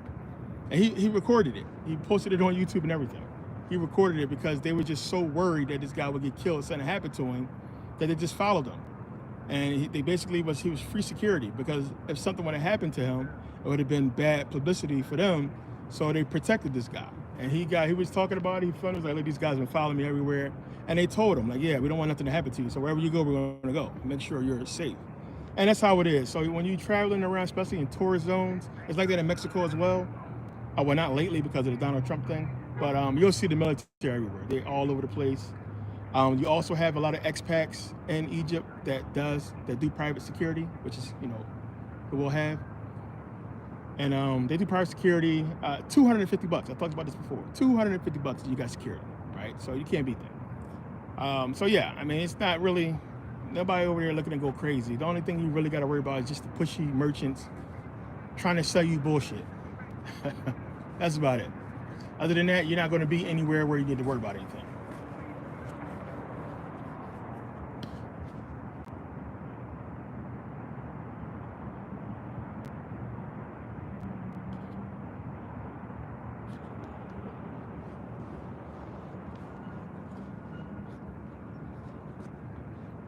Other people are medically dead. There's no such thing as medically dead. They gave you some shit and now you can't walk or talk. I mean, they did something to you. So medically dead is like, no. And then people coming back, like, so if you have knowledge or something happened to you, let's say you got hit by a bus or whatever the situation may be, it's like what happened to Emily Rose. What was her real name? I talked about her before. She had a condition, they did a whole movie, the exorcism of Emily Rose and all this shit, and made her like she was possessed by the devil and everything, and people thought it was real. And it turns out she had grand mal epilepsy, and that her fucking parents starved her to death, and that's how she really died. And that the movie didn't show the whole story, And the thing about her being, wrapped up in Satanism and everything like that is because she grew up in a household where her parents was obsessed with church, obsessed with the devil and everything like that. They would chastise her about Satan and all kinds of stuff and beat her and all kinds of crazy stuff. So you don't know what's already in somebody's head biblically. So a person that is, so-called medically dead or whatever you want to call it, that comes back and notice that they're in the hospital, man, first of all, how you know they ain't lying? I mean, that's some shit I wouldn't even say. Oh, I saw Jesus, I saw the light. And who gonna believe it? How can you prove that to me? I can say it. I can say anything. I can get hit by a bus tomorrow and wake up and say, I saw Jesus, he real, y'all, repent now. How can I prove that?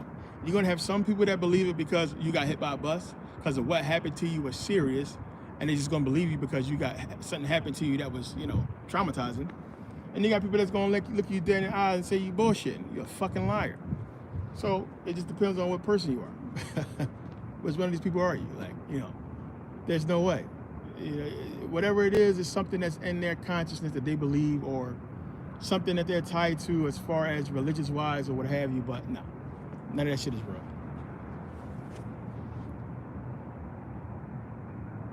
Because it was cheap, D. Griff.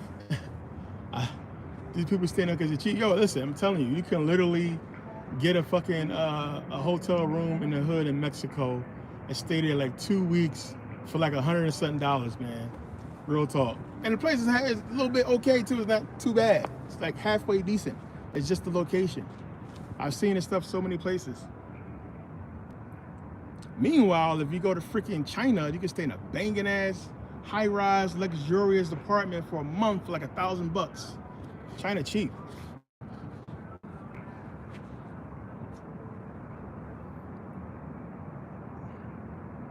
Excuse me.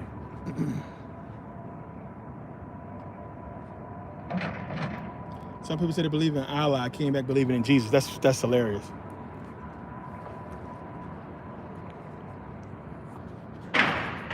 I don't know what to say to that one, whether that's real or not. I mean, I know it's not real as far as Allah, Jesus. It's just if somebody actually did that, who knows? They was on the fence, maybe.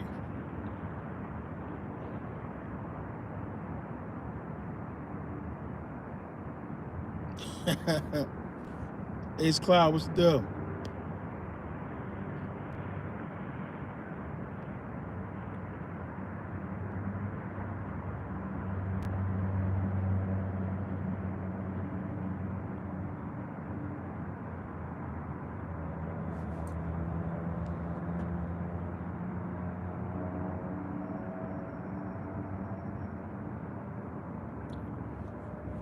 Maxwell, what's the deal? Planet X is Nibiru.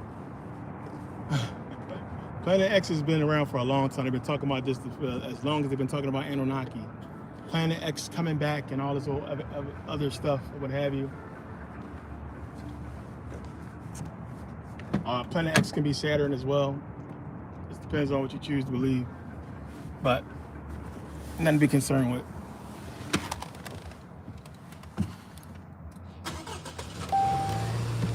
It's hot out here.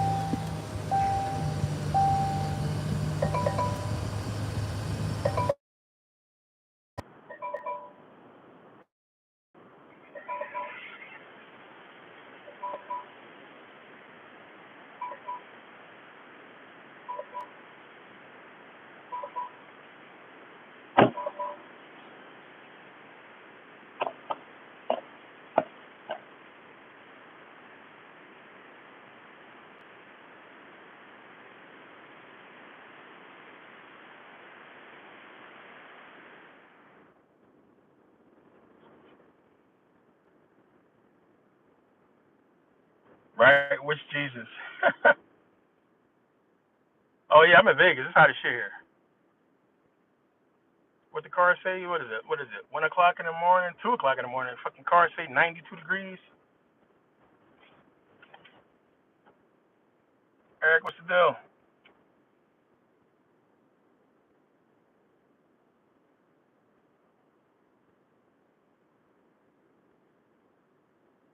Yeah, I mean, like I said, you guys know I break this shit down so much. I mean, you got to look at it. Like to me, being a Muslim just makes no sense at all. It just don't, man. It's like, you know, who had it first? You know, Judaism, you had Christianity, and then all of a sudden you have Islam, and then you're using the same prophets. It don't make sense.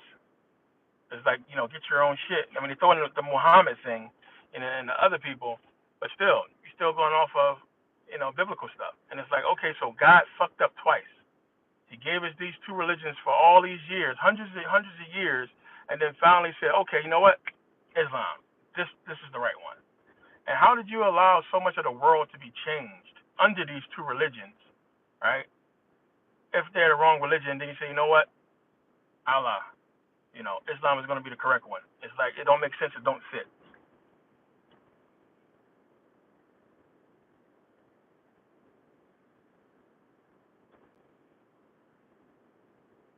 Cook up food. If you're in the scholar society, then you should be on the app.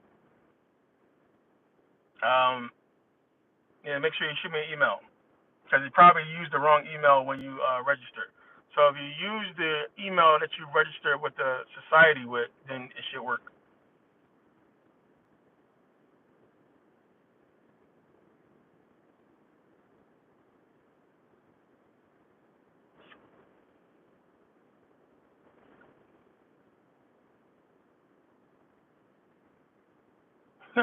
What the bloodline of Cain?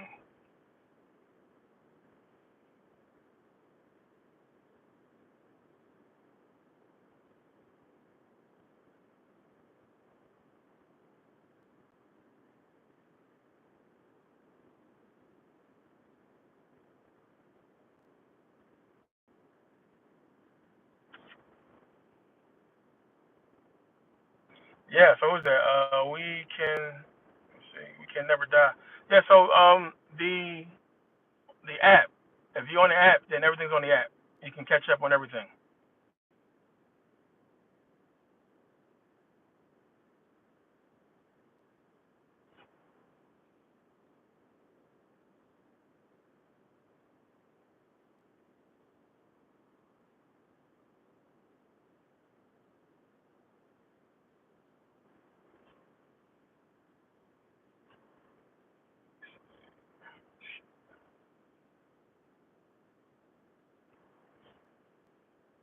How long have I been on? 96 minutes.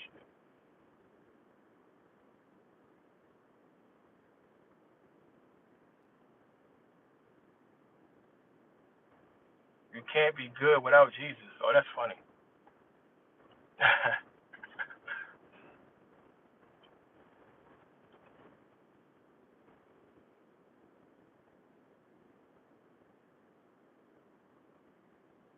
So tell me, everybody in the Old Testament was evil and wicked, right?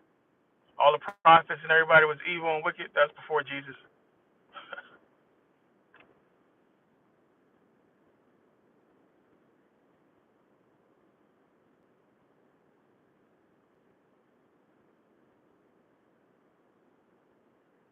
Well, I mean, you got to think about it. Adam and Eve, Cain and Abel, everybody come from that. So, I mean, if you go by the biblical story, we're all descendants of Adam and Eve, Cain and Abel, and so on and so forth. You know, if you want to go by that shit. But you know, there's no proof there ever was a Cain or Abel or Adam and Eve. Yeah, Jesus fake, bro. I mean, it's all about what you choose to believe, man. It just is what it is. Arlette, hey,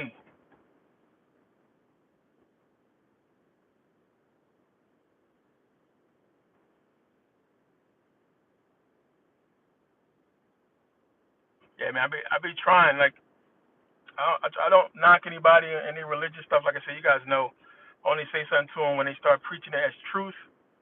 You know, that's when I come in. But if people, you know, like I said, I know a lot of Christians and Muslims or what have you, people that's in their faith. I let them do them. And if they got questions, we talk or what have you. But I'm not that guy that's gonna be like, oh, you stupid. Jesus fake, bruh. You tripping? It's like, you know, everybody know me. They know what I talk about. So it's like, you know, don't go there. You know what I'm saying?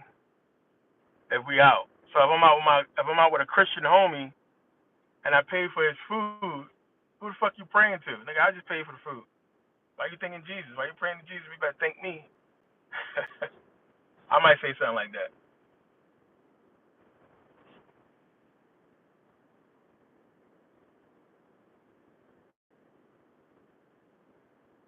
Well, listen, man. So many people hit me up about Wes. Wes, like I said, Wes is a genius, man. You gotta respect the guy and his knowledge of ancient Egyptian papyri and him not Egyptian papyri, I should say, biblical manuscripts. But it's a fucking apologist. Like these people disgust me. I can't stand these people. It's like really, it's like the people who can't lose an argument. It's like you gotta explain away why something that is obviously wrong is wrong.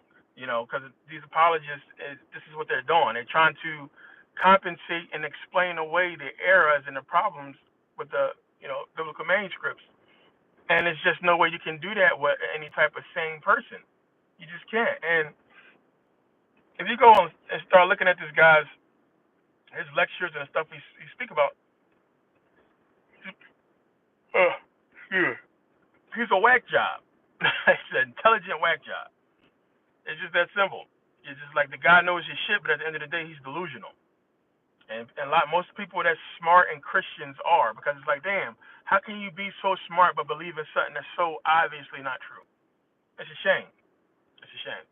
But I think my videos I put out speak for themselves as far as going against what he's talking about with the manuscripts and everything like that. So I think what I put out is enough for if people really pay attention to what was said, because at the end of the day, the manuscripts are not proven. They don't mean shit. And we don't have the originals, which, I mean, that's the end of it really right there to me.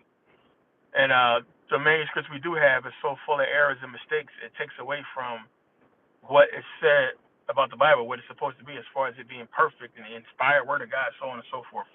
It's just bullshit. But dude is a genius, though. I kind of fuck with Wes a little bit, but it is what it is. Yeah. And one, debating a Christian is a waste of time. Unless he's trying to learn. Like I said, I've debated with a lot of Christians and they became conscious. It does happen. But I mean, if you sitting there telling me you believe in this fairy tale crazy stuff, like you really believe in that shit, it's no point. You just keep it moving. It's all right. Do you?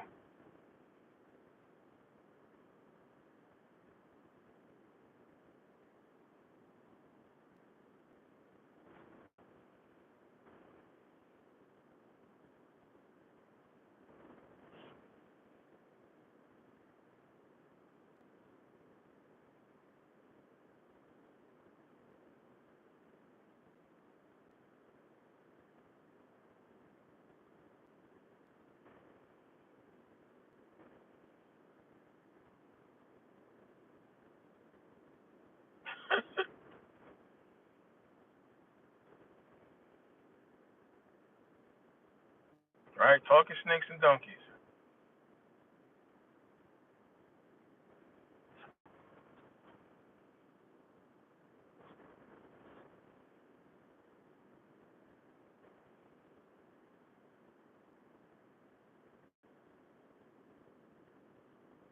I mean, that's for the smartest people in the world. Anybody that's in a high-ranking position, it's the smartest thing to say. It's politically correct. A lot of these people don't want to anger, donors or what have you by saying they don't believe in God or what have you. Um, a lot of people just say they Christians or they religious for a lot of reasons. I mean, it's how it was, back then as well. Like a lot of people couldn't trade if they didn't convert to a certain religion, and that's how they do you. Christians try that stuff today still.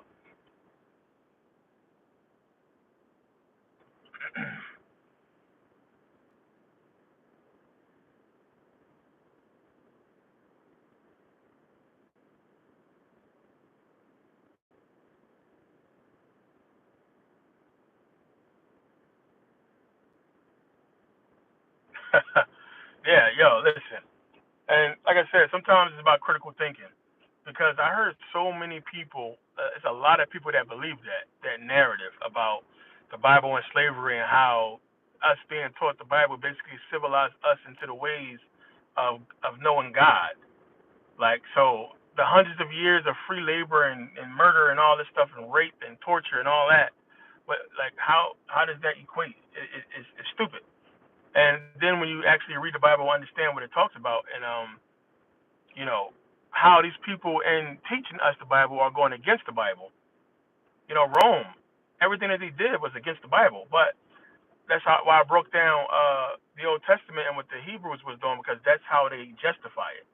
Well, yeah, we're going out and we raping and killing people and stealing their stuff, but that's what the Israelites did. God commanded us to do it as well. You see how they make up for it? You know, like I said, Moses come down with the Ten Commandments, and God gives them the Ten Commandments. Two of them are thou shalt not kill and steal, and then say, you know what, go kill and steal. He gives them commandments to say, thou shalt not kill, thou shalt not steal, but then he commands them to go do exactly that. So you understand how they basically what they're doing is saying, okay, we can justify what you would see in us as wrong, vis-a-vis us killing all these fucking black folks and taking their stuff. It's because God ordained us to do it. You know, God said we got the okay from the Lord, so that's why it's okay. But yeah, that's how they try to get away with that shit.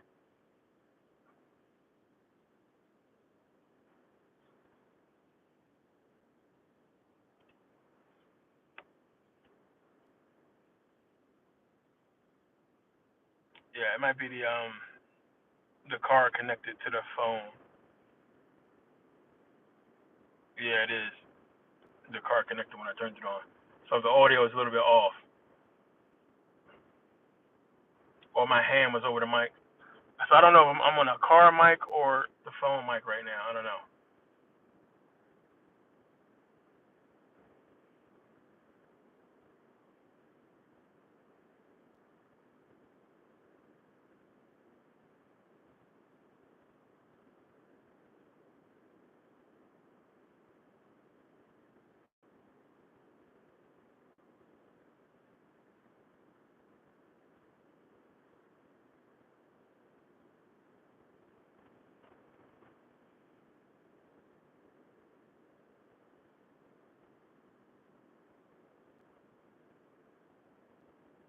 All right, cool. Thanks, Ernest.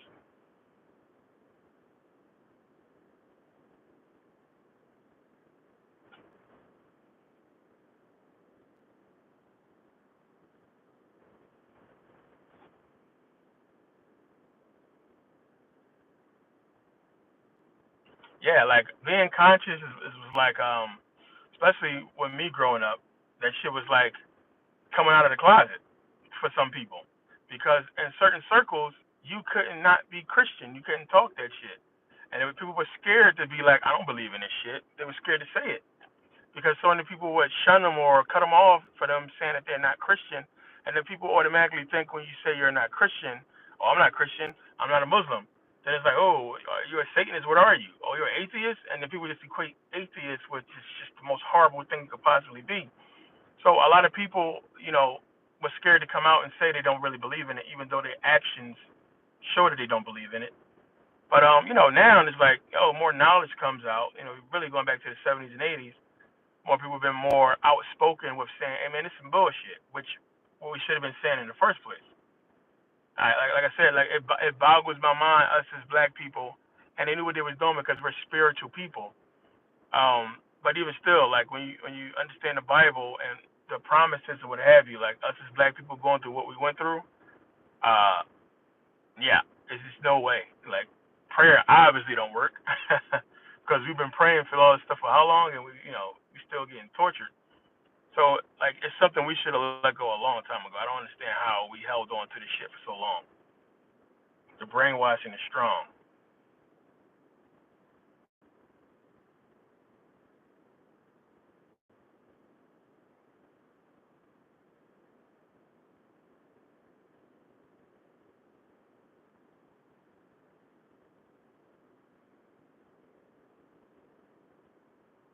I know. I sold those BMWs. I mean, the Range Rover now.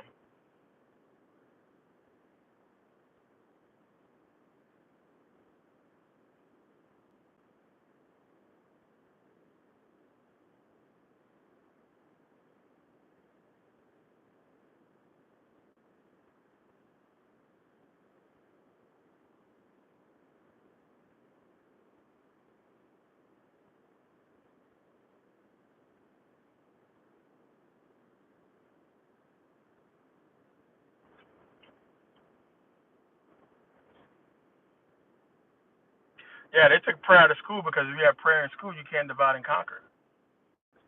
You can't divide and conquer.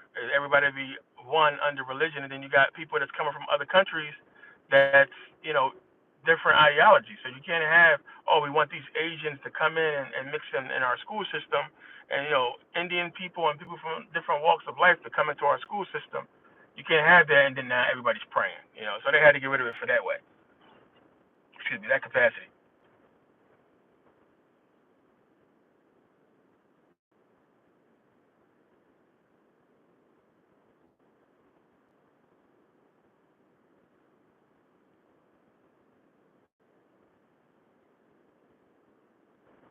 studying Kemet is the way to go. Do you think? I mean, study everything. I mean, studying Egypt is like you gotta understand like what we know about Kemet, about Egypt, ancient Egypt, we getting from the Greeks. We get from the Greeks, and it's why people like Azra Quasi and Dr. Ben and all these other scholars, Ivan von Soderbergh, and all these people that went to Kemet and say, you know what, let's go there ourselves and see what this stuff is, and not just take their word for it, and begin to give us a new, different understanding of what Kemet was talking about and what it really is, and different from what the Greeks taught us. Because remember these words that we know, and again, it's tough because you can't equate an Egyptian hieroglyphic to an A, B, C, or D. So what Champollion did with the deciphering of the Rosetta Stone, I mean, it's something you got to scratch your head at and think like, I mean, how is it that they broke it down and gave us these letters so they can control what we think is being said? Um, to study it in truth, I mean, you got to really go there and look and understand that the hieroglyphs are pictographs. And the only way that these people, the people that really, know what it's saying, was able to do it, is through repetition, through seeing how in certain areas the same stuff is being shown, and who you start identifying through the cartouches who is actually talking about, and then it's just a fucking trial and error process over time, and eventually you can start to understand what goes with what. But um, as far as like looking at it, I mean, we can look at it and say, I guess you can call it a translation from what we see, and to try to translate into English, but it's not really going to be a full good translation because it wasn't meant to be. All of it wasn't meant to be into, you know, a word or a sentence or what have you. You understand? It's actions. I always say this: if civilization was destroyed today, right? And 100 years from now, somebody dig up something and they find LOL spray painted on a wall. They're not gonna know what the fuck it meant, right? They're not gonna know. They're gonna look at it and be like, "What the hell is that?" Right? Because they might be in a whole different way of thinking, a whole different language. Who knows what? And they see LOL. Now we know during our time what that means, laughing out loud, right? We know what that means. They're not gonna know. So how are they gonna ever figure that out unless over time they start finding more LOLs and they see like in some LOLs it's people laughing, right? And they just in their brain they say, you know what, this must mean laughing because we found a few where it's people laughing, right? So you gotta look at it in that sense and think about it in that way.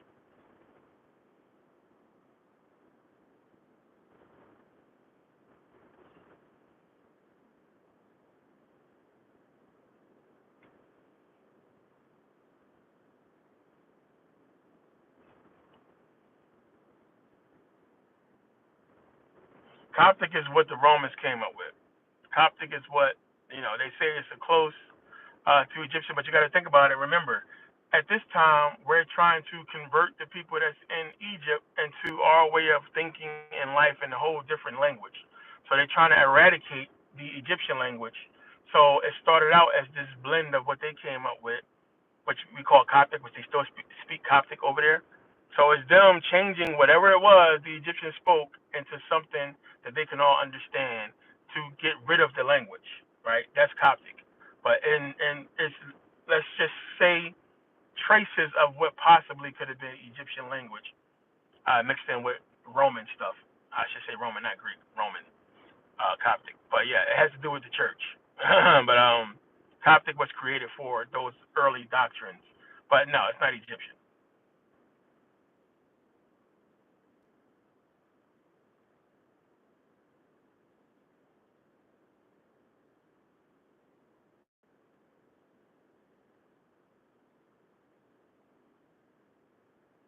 Yo, yo, alchemy, what's going on?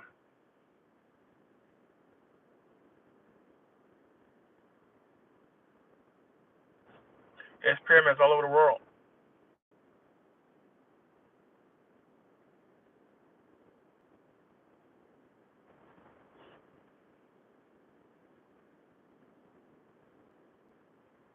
Yeah, and when we gotta ask ourselves, is there other planets?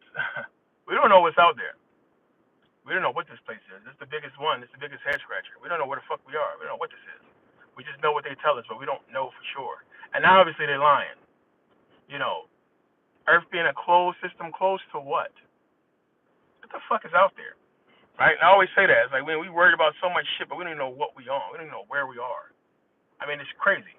It's crazy when you really think about it. And they have to keep us in this, you know, mindless sleep, you know, entertainment cycle, whatever it is, to keep us from really thinking about that, right? And it's like a mad dash to live a good life and be successful before you die, and that's what people are focusing on. Not realizing that, damn, when we got a grip on this, there's no such thing as death. We wouldn't even understand, like, it's no concept. But you know, programming.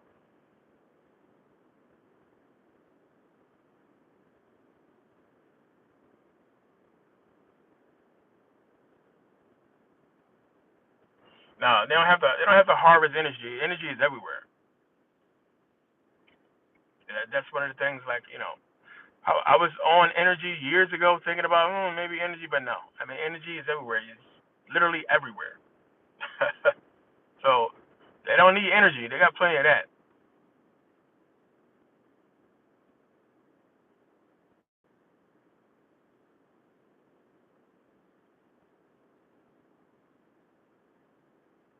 Macro, appreciate you. Nah, they ain't go to no damn moon. We don't even know if there's a moon up there for real, for real.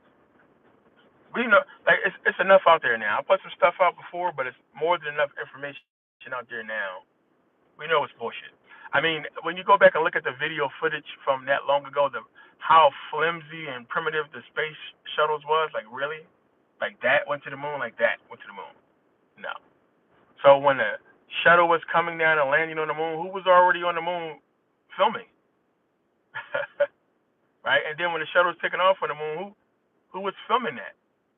You know, we didn't have the technology for that type of, you know, live feed.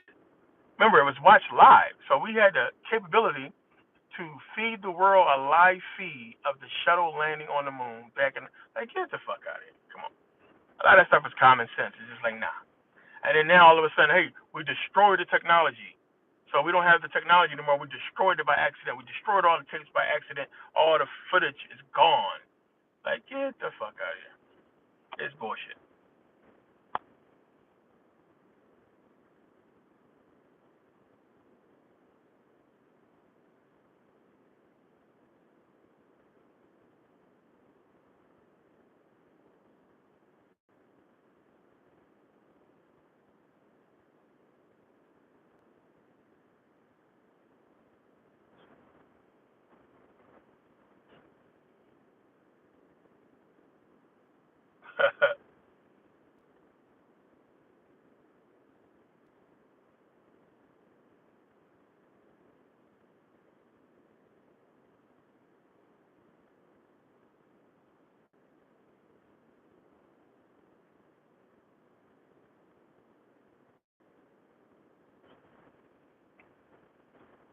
I mean, the dimensions is something that's real interesting, man. And parallel dimensions and all that stuff like that. It's deep stuff, man. Because you got to think about consciousness and perception. And then consciousness basically saying, I want to perceive physical existence, but from every possible point of view, because I want to experience it all. So I want to experience, okay, if you made a right turn, what would happen? If you went left, what would happen? If you went straight, what would happen? I want to know everything that's going to happen in every experience and every possibility, right? So you got to look at it from that way. And then, you know, a lot of people was talking about, I talked about this before too as well, about with dreams. And a lot of people would say, hey, when you're dreaming, you're basically living a different version of yourself from a parallel universe. And what you're seeing is a different you in a different universe and what the possibilities could have been in your life if you did what that person did, right? If you went that direction, right? Something to think about. But also, I mean, you can be Celine Dion in your fucking dreams. Dreams are weird. Like, you can be whoever. So that's one way to look at it. But I always say with dreams, you know, it's the infinite possibility of anything. Like, it's nothing you cannot do, and that's why when we say, oh, my dreams come true. Like, I can dream about anything or what have you. You can only dream about what you can perceive consciously, right? But your subconscious in a dream state can perceive everything, all that is possible, everything that ever was, ever will be, so on and so forth. So you got to think about it, right? And this is how you know, or how you can think about this being some type of learning or teaching experience, whatever you want to call it. Because, we say the soul is a symbiotic part of us, right? The soul cannot be here without the body, right? And you would think the soul will want desperately for the body to survive because it relies on you being here, right? And that can't be true. It goes into the whole thing of things happen for a reason, right? Because you would think your soul, knowing all, is like, why the hell you let me get hit by that bus, right? And I'm gone. Like, you consciousness and you know all this. Why did I get hit by this bus? Like, don't you know that would have killed me? And now you're gone. Well, he's not gone, but now we're not here no more in the physical. What is that about? You got to think. You got to think, man. It's more to it than that, because your subconscious can give you the lottery numbers. You could just be a freaking multimillionaire tomorrow, but it doesn't do it. Why not? What is that about? What is it? What's going on? And it's like, when they talk about attracting the energy and talking about law of attraction, and it's like, dude, I'm going to let you rock out unless you tell me what you want me to do. You didn't tell me you didn't want to get hit by the bus, so you got hit by the bus, and it just is what it is. I'm going to be fine. Your physical is fucked, but I'm good no matter what. And that's how you got to look at it. And it's tough to look at it from that point of view, because you can't fathom all possibility, right? You can't fathom it. It's just you thinking about the physical. You think about your ass. And your all-powerful God subconscious or what have you is like, this is nothing to it. And if you think in that terms of, let's just say, the powers that be and the sick stuff they do, that's because they understand this. And to you, it's like, my life is everything, da-da-da. To them, it's just like, dude, this is not even real. I just unplugged the fucking game from the wall. You got to start the video game all over again. It's not the end of the world, right? So it's deeper ways to think about stuff. And it's like, once you begin to be more critical in your thinking, you try to put some of this stuff together. But you have to look at it and say, what's going on has to go on this way for reasons I don't understand physically. But my subconscious understands it all. And when they say in the Bible, trusting God's plan and God's will and so on, it's talking about your subconscious and believing that that's what's supposed to be done. Now, that's one way to look at it. But you also have to understand that you are your own influence, right? So you're going to either choose to be influenced by the world, which the Bible is telling you don't do that, or you're going to choose to be influenced by yourself, to be conscious, and then be conscious enough to influence yourself to do what you need to do. In that influence, you're allowing your subconscious to control you and to make ways to attract what you need to be attracted to you. But you have to be conscious enough to communicate with it to get it to do that for you. So, Jesus, I'm the way and the truth and the light. No man come to the Father but by me. Jesus is you, right? And it's like, in order for you, which Jesus will represent you in your conscious form, your conscious state, which in order for you consciously to come to the subconscious to make things happen, all possibility, it takes that meditation. It takes you becoming conscious and understanding how to make that connection. And once you begin to do that and learn how to tap into that, it's your communication to your subconscious to attract what you want. Crazy deep stuff, but it's proven when you really think about it. You have to attract what you want, right? You attract it. It's just how it is. It's like I said, the law of attraction. You can't, you don't really, stuff is not looking for you, right? You understand? Like, you got to attract it to you. And we attract everything. It's just how shit works. So now it's like, okay, now me having this information or whatever, what I just said, how do I translate that? How do I get that shit to actually work? What is that really about? And it's about, man, it's about making the hard decisions, man, doing what you're supposed to do. And that's tough. I was just talking about it earlier with procrastination. A lot of us would be way further off in life if we didn't fuck up and procrastinate on certain things. And then you'd be delusional with yourself and don't want to admit that you fucked up and that you could have done this or you should have done this, and that's why you're here. And the more you cloud yourself with that delusion and start blaming the world and blaming everything else but yourself, you're gonna start believing that, and then you gotta watch out for yourself. So it's like, man, being true to yourself, procrastination is just something you should not have. Like, I mean, god damn, like you can't be true to your own self, you just fucked.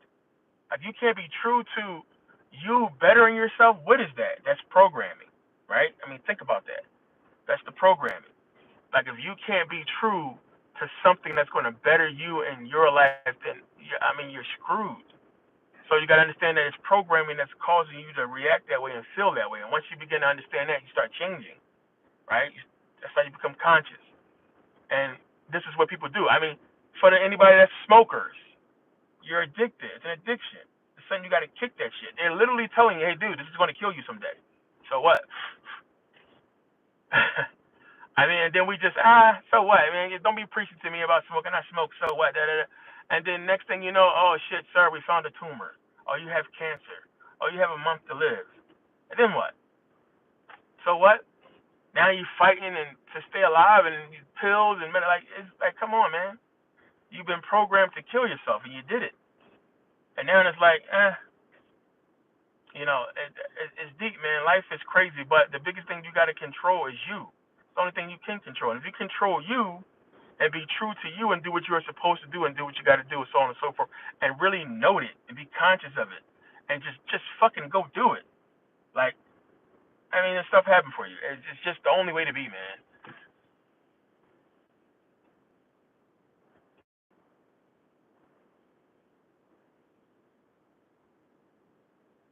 The link is in the description. So just go to one of my videos, the link in the description, to join the society.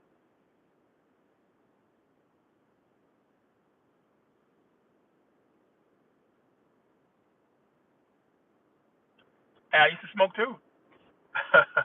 I used to smoke too. So I talked about that before. When I went to boot camp, when I went to the Navy, they showed us a video about what smoking does to your body, like to your lungs and everything like that. And after that video, I never smoked another cigarette again. That was enough for me. So I remember when I graduated from boot camp, I remember when they let us go out, we had our credit card and everything like that. We can go buy stuff for the first time in like months. Motherfuckers went and bought cigarettes. And I was just thinking like, yo, y'all so dumb. Y'all went all this time without cigarettes. The first thing they're going to go get is a cigarette. And I just couldn't believe it. Like, damn, that's crazy. Like, I literally kicked, like, that video didn't get through to none of y'all. And some people, who smoke kick, but for the most part, most people want to buy cigarettes. And I was just thinking like, damn, that's so stupid. But cigarette is just something that's like, it's just not worth it, man. Like smoking and any type of thing that's destroying your body, like to be programmed into something like that. I mean, it's crazy. It's just crazy when you think about it, man. It's those demons. Addiction is a real serious thing, and it's like you got to really know that you're addicted and that's controlling you. And it's like, take control of yourself. I say, man, fuck this shit. I'm not gonna let no fucking cigarette or whatever it is control me. And that could be anything, food or what have you. You guys can't tell, but I lost about 40 pounds. Like I'm so down in weight, it's crazy. But food is an addiction. We're kind of screwed here because they fucking lacing our food with all kinds of shit. So now you got to be a damn chemist, a scientist, a GMO specialist before you eat a goddamn steak. You got to be real careful about. I mean, you got to be careful about what you eat now. Like you can't just walk to certain restaurants and eat. You got to go spend crazy money on healthy food. It's just crazy. So it's the world, man. There's just so much stuff out here that can bring you down, but can also build you up. And you just got to make those choices, right? Because that's what it's about, choices. And you make those choices, and then you go from there. Deal with the consequences.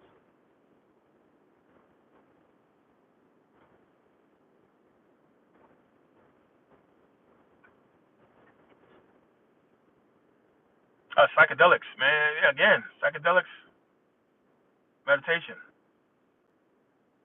and like I talk to my son about this, about altering your state of consciousness in the conscious state. It's just something you shouldn't do. Any type of thing that's going to be messing with your consciousness state should be only for meditation. Plain and simple. That's it. Because it'll take you deeper, and that's what it's for. The magic mushroom and everything, weed even. Like I talked about when I meditate, I burn weed. I burn weed and sage, but I burn weed for meditation. and help you get deep. And that's only for certain things if you need to go that deep, because what are you doing? But yeah, I mean, like if you meditate hard, if you're at that level, yeah, it'll get you there. It'll get you there for sure. But it's like, dude, why the hell would you take a psychedelic to just watch TV or to just sit around? It's like it's a waste. And then now you're tripping off of something that is just a waste of energy. Worse than that, you're altering your state of consciousness. It's going to affect you in the dream world. It's going to affect your dream state. So it's going to affect your meditation. It's going to hurt all of that. Which is why I say, unless you know what you're doing and you're at that point where you need to, it's going to take me so long to get this deep into meditation. Let me take this because I need to go deep for whatever reason. That's the only way.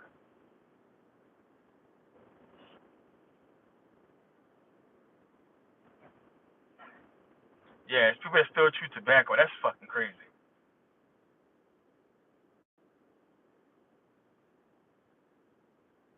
Yeah, I drink a shitload of water. Big water drinker.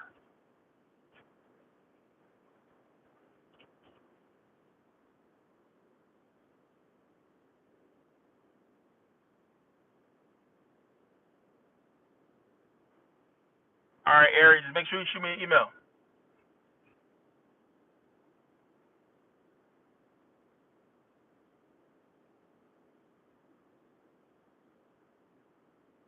Smart man, D. Griff.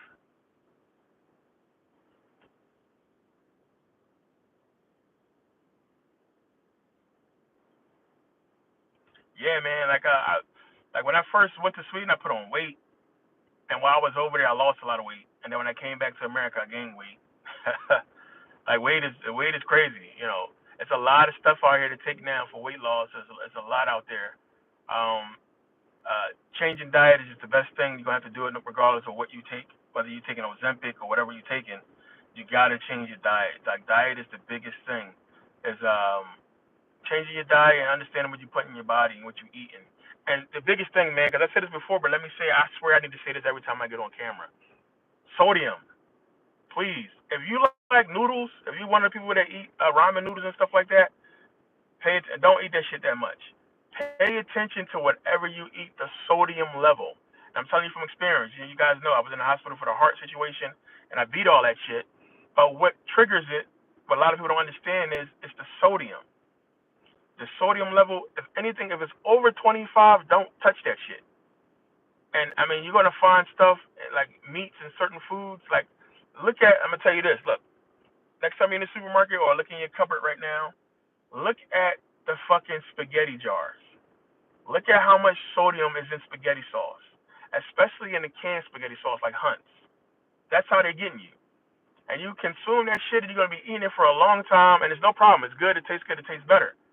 And then you're not even going to see hypertension and everything creep up on you over the years. And then you hit in your later years and you fucked up. And it's because you've been consuming so much sodium over the years, and it's going to catch up to you. It's going to cause heart issues. It's going to cause all kinds of health problems. And it's just something real simple that you can do right now to make you way healthier. Two things, actually. One, cut down the sodium. Plain and simple. Cut it down. Make sure what you're eating doesn't have super high sodium. And two, limit your sugar. That's another thing, man. Don't be consuming so much fucking sugar. It's a problem. It's just sugar is death. It literally is. But, excuse me, you're going to need some doses of sugar and doses of salt. You just can't overconsume it. You got to know how to, a balance, of course, of salt and sugar. But picking up on how much food you eat and the sodium level, how high it is, man, like when I was talking to the doctors and really realizing that and I started really looking into it, I was like, well, damn. Like almost everything I was eating, the sodium level was just so fucking dangerously high. And I was thinking about how much I consumed of this stuff over the years. It just, it's what adds to hypertension and, heart disease. High blood pressure and everything like that. But definitely be the sodium.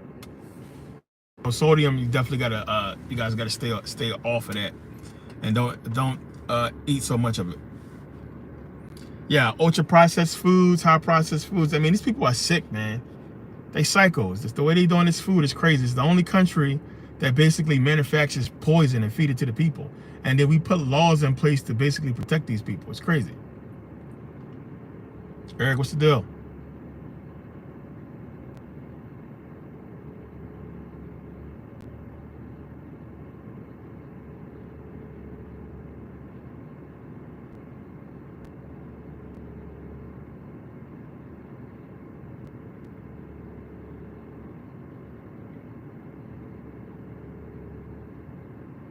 All right, that's because I plugged this thing into the car. It probably sound better.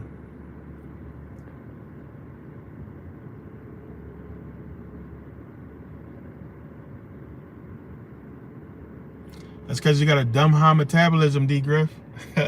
Some people are born with super high metabolism, so you can consume anything. I always say that to Ace Cloud because he's always been small, and it's like some people got dumb high metabolisms. My brother, another one, super been small his whole life, just skinny. He's like 99% muscle, small. But some people got real high metabolism, and some people just eat correctly, and that'll keep you, because you should have a high metabolism. You should be able to burn easy and stay within a lean state. If you exercise, if you move around a lot, that'll be the case. But excuse me, some people, whether it's genes or genetics, whatever you want to call it, they have active fat cells, and they just take food and it's just gonna go straight to fat. And that's like, if you pay attention to like people that do like the fat transfer for like BBLs or what have you, that's basically what they do. So like you'll see somebody that have like, they big at the top but small at the bottom because they have more active fat cells on the top of their body, and their ass don't have active fat cells. So, it's just reversing it. Taking the active fat cells from the top of your body and putting them in your ass or your thighs, wherever you want to get big at, that's what they do. And those active fat cells will grow, and you'll stay that way. Meanwhile, your top will remain small. Some people have it like that. And if you're not exercising regularly or conscious of it or eating correctly, your body's just going to take off, man. And it's like, being conscious enough to understand that is how you stay in shape.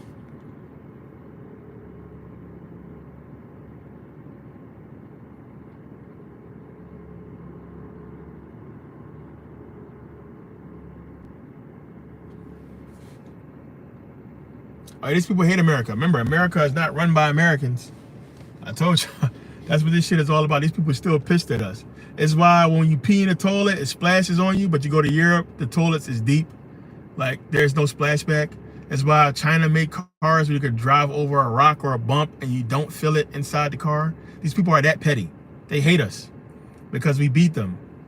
So it's like, they know we're their energy from our descendants that's still here, and we have the power to beat them again. So they just petty with every little thing. Let's fuck with their food. That's every stuff that shouldn't exist just exists to just be petty, right? It's just crazy how these people are. Like, all the little stupid stuff that exists in this country that shouldn't even be here, that you don't see in other countries, is just like, because these people it's like a smack in our face.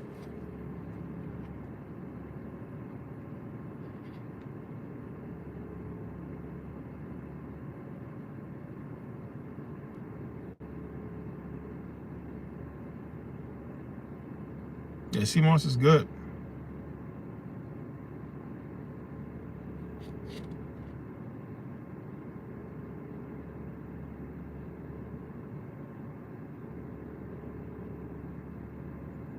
Dr. Ben. So in books, Ivan von Soderbergh, Dr. Ben, Joseph Ben. I will always tell people, like, if you look up Dr. Ben's book, Joseph Ben Johann and his, John Henry Clark, of course, R.A. Swallow the Lubbock's.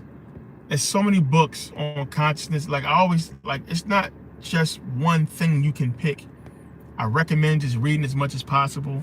I mean, even if you're reading it from people who you don't agree with, I still just recommend reading as much as possible and just understanding what people are saying and what's out there. Not believing everything you read, but just knowing.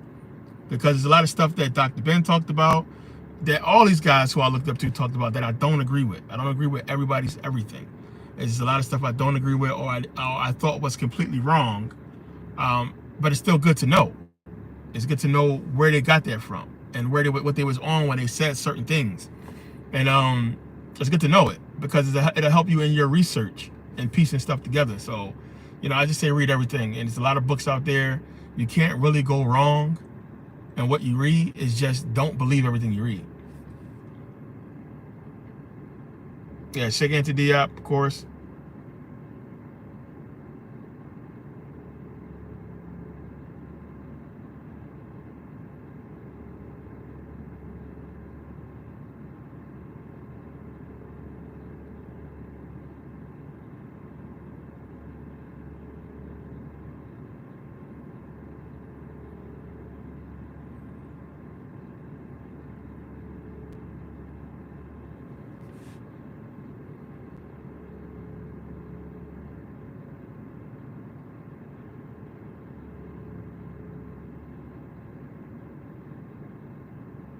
Oh, and that's where the metabolism come from. You got a slim family. Genetics. Like I said, look, my dad died of fucking heart failure, what have you, and then right after he died, poof, I pop up with heart problems. But like I said, that just took a matter of, your body is made to heal. Hands down. I don't think it's anything that you could get, no matter what disease it is, that you cannot heal. Plain and simple. It's just understanding what you got and what's wrong with you and understanding how to fix it. The body is made to do that. It's just made to repair itself. You just got to do it. And there is a point of no return. Excuse me. Which is why being conscious is important and understand what's wrong with you and just stand up on it. As men, we don't like to go to the doctor. A lot of men, we don't like to get checkups, which is understandable. So if you're not going to do that, you need to know your body and know what means what. This is what you got to do.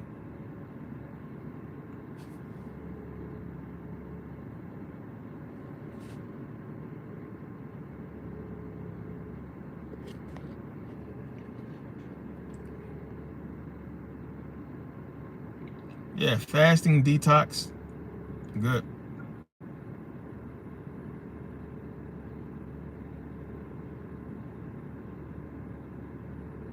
So yeah, I'm gonna get up out of here. But I wanted to come on here because I figured a lot of people hit me up about the trip because I put the video out last night, what have you. But yeah, it's for society members. If you're not in the society, the link is in the description to be a part of the society. But like I said, the trip is not until next year. But it's for society members only, 30 people. Once the spots is booked, that's it. It's going to be probably some more people down the line. We'll see how that goes. Right now I can only do 30 because, like I said, it's more people involved, and it's a deal that's involved. So I want to make sure the people that get that deal is from the society, and it's going to be a lot. And the itinerary, what we're going to be doing, is already broken down because what's going to happen over there is already set up because they have different tours, and this stuff got to be planned out ahead of time. So that's on the website. So if you watch the video that came with the email, I show you all of that. So you guys are going to know day one what we're going to be doing, where we're going to be going, so on and so forth. So from every day is planned out. Now we're going to probably change some of that stuff, like I said in the video. Some of that stuff is probably going to change. Probably deviate from some things or what have you. Like I want to try to work in a trip over there to Greece because it's like right there. So you guys can see. I know that's possible. So I already talked about that with them. But yeah, because then you guys can see it's amazing. The Temple of Zeus and all the stuff I talk about. Seeing it, in the book and all that online is one thing, but being right there in front of it is crazy. It's humongous. And it's in ruins, but it's still dope. But I want you guys to see a lot of this stuff. So we're going to try to work that in. Israel is just so unstable, man. It's just dangerous. I wanted to go to Israel. I would have loved to do that, to take a group over there, but that's just not. It's just too dangerous, man. I don't want to put nobody in danger. But yeah, it's gonna be cool. Trust me, it's more than enough in Egypt, so we'll be straight.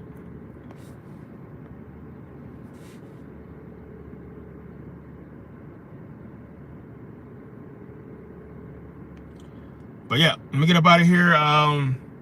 Books. So